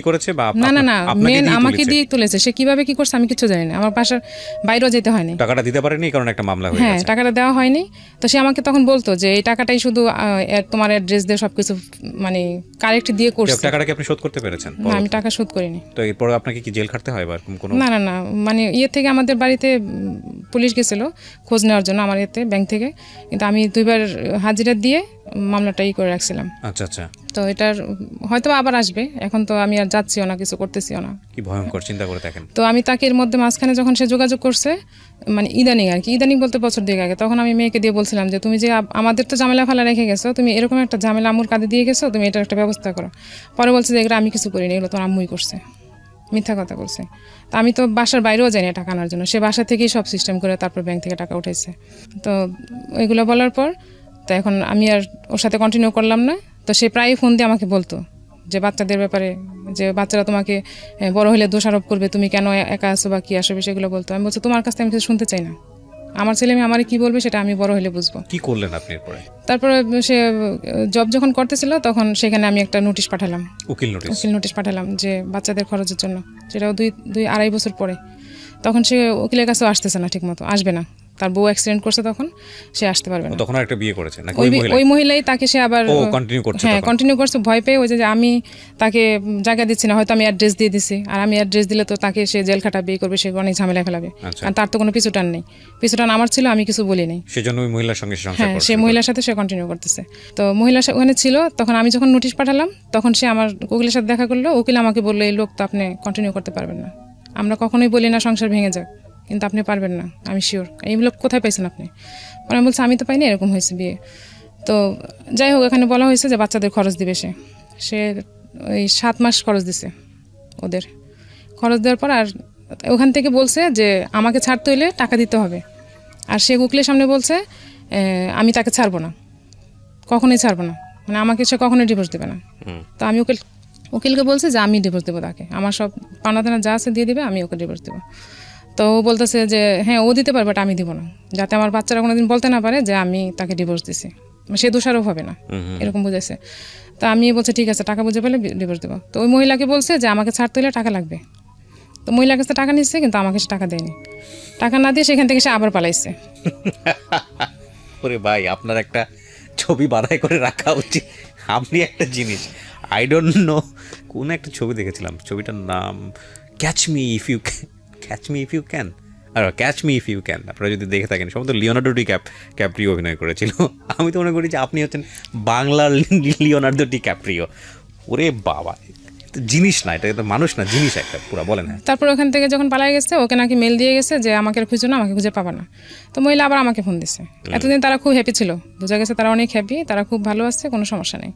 তো মহিলা তো চাচ্ছে রাস্তা ক্লিয়ার হোক, টাকা দিয়ে হলেও রাস্তা ক্লিয়ার হোক। যখন ও আমাকে এরকম ডিস্টার্ব করতেছিল, তখন আমি নিজেই গেলাম ডিভোর্স দিতে, যে তার কাছে আমি কিছু আশা করি না, তো আমি তাকে কোনো দিব না, স্কোপ দিব না আমার সাথে কথা বলার। তো কোর্টে গিয়ে আমি নিজে ডিভোর্স দিচ্ছি ওকে ডাইরেক্ট। কত সালে এটা? এটা 15তে। হ্যাঁ। আমি খুব ছোট ছোট করে আপনাকে কিছু কোশ্চেন করি। বিয়ে হলো 2002-তে না? 2002-এ 15তে ডিভোর্স দিলেন, অন অ্যান্ড অফ 13 বছর, সন্তানদের জন্য এতদিন আটকে রেখেছিলেন। তো কি হলো, লাভটা কি হলো? কিছুই না, তবে এখন আমার বাচ্চারা আমার সাথে আছে, সেটা আমি জানি, এটাই আমার। আপনার বাচ্চারা সাথে আছে এবং আপনি একটা বুটিক করেন এখন, আমি যতদূর জানি, নিজের পায়ে নিজে দাঁড়িয়েছেন, বাচ্চাদেরকে সাপোর্ট দিচ্ছেন, সংসার চালাচ্ছেন, এবং আপনি বলছেন আপনি আগের তুলনায় আলহামদুলিল্লাহ ভালো আছেন। আপনি শুধু আমাকে একটা জিনিস বলেন, যে এত দেরি করলেন, যে মানুষটাকে অনেক আগেই বোঝা উচিত ছিল।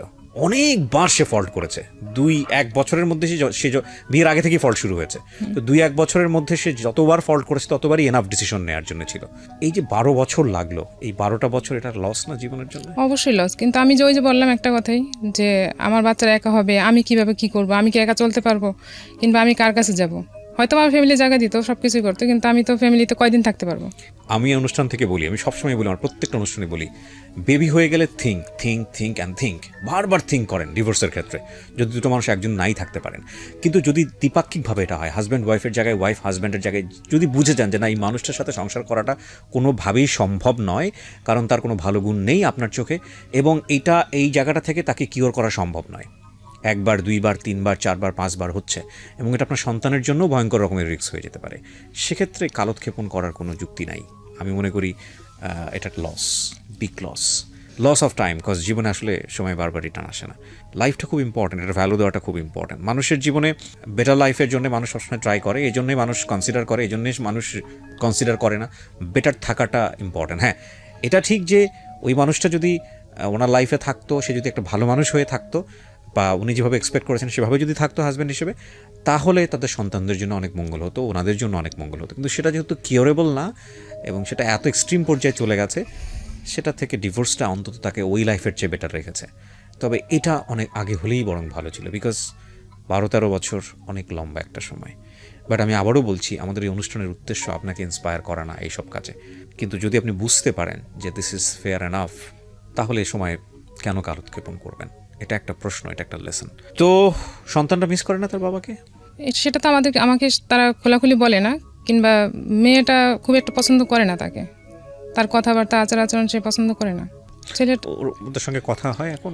না, এখন কথা হয় না। মাঝখানে যখন সে আরেকটা জবে ছিল, তখন ওখান থেকে ওইখানে একটা ছিল, গল্প ছিল, আমি বুঝতে পারছি গল্প গেলেই আর আলটিমেটলি এরকমই একটা গল্প হবে। মাঝখানে সে কিছুদিন সে সবকিছু কমপ্লিট করার পর, তার সবকিছু যখন কমপ্লিট করছে, বাড়ি করছে, জায়গাটাকে করছে, তখন সে তার বাবা নাকি বলছে তোমার ছেলে মেয়ের এবার খোঁজ নাও।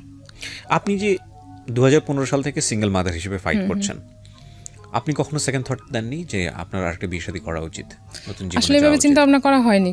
হয়নি এই জন্য, কারণ আমার ছেলে মেয়েকে সে কিভাবে নিবে? আসলে কি সে ভালোভাবে নিবে? আমাকে 3 জনকে একরকম দেখতে হবে, পারবে? এরকম ভালো মানুষ পাওয়াটা তো অনেক কঠিন এখন। আপনার রাইট নাও এজ কত? 35-6 এরকম হবে। আপনি কাউকে লাভ করতেন বিয়ের আগে? না, আমি তো সুযোগই পাইনি। আপনাকে কি বললাম? দেখেন কি অদ্ভুত একটা জীবন। 35-36 বছরের একটা মানুষ, সে সুযোগের আগেই এক নতুন জীবনে চলে গেল। প্রত্যেকটা মেয়ের জীবনে একটা ড্রিম থাকে, তার স্বপ্ন থাকে, একটা স্বপ্নের পুরুষ থাকে, তার হাজবেন্ডকে নিয়ে সে যে চিন্তা করে, সে জায়গায় সে পায়নি। 12-13 বছর ফাইট করেছে একটা আননোন ওয়ার্ল্ডের সঙ্গে। এই সময় দুটো বাচ্চা চলে এসছে, 35-36 বছর বয়স, কোনো কিছু বুঝে ওঠার আগেই সব কিছু শেষ হয়ে গেল, বাচ্চারা তার কাঁধে, এবং এই বাচ্চারা নিয়ে সে ফাইট করছে। এই ভদ্রমহিলাকে যদি আমি জিজ্ঞেস করি 2015 থেকে 2019 পর্যন্ত সোসাইটির কাছ থেকে কতটা ঘাত প্রতিঘাত সহ্য করেছেন, একা মা হিসেবে ফাইট করতে গিয়ে কোন কোন জায়গা থেকে আপনাকে বিভিন্ন রকমের বাজে সিচুয়েশনের মুখোমুখি হতে হয়েছে, আমি definitely sure it has another story, এবং সেটা অনেক বড় একটা গল্প হয়তো বা সে গল্পে নাই বা গেলাম। এই জন্যই প্রত্যেকটা মোমেন্টে ডু রেসপেক্ট গার্লস, কজ তাদের স্যাক্রিফাইসটা অনেক বড়, হিউজ। সো রেসপেক্ট করেন।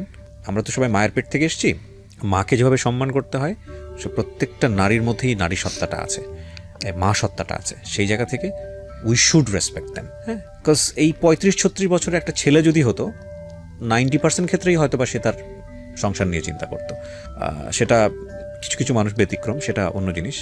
ডেফিনেটলি একটা ছেলে হয়তো আরেকটা বিয়ে শাদী করে ফেলতো, কিন্তু একটা মেয়ে এটা খুব কঠিন করে না, যে তা না, একটা মেয়ে আসলে খুব কঠিন এভাবে চিন্তা করে, এবং যে কারণেই হয়তো এই মহিলার রেস্ট অফ দ্য লাইফ হয়তো এভাবেই কাটবে।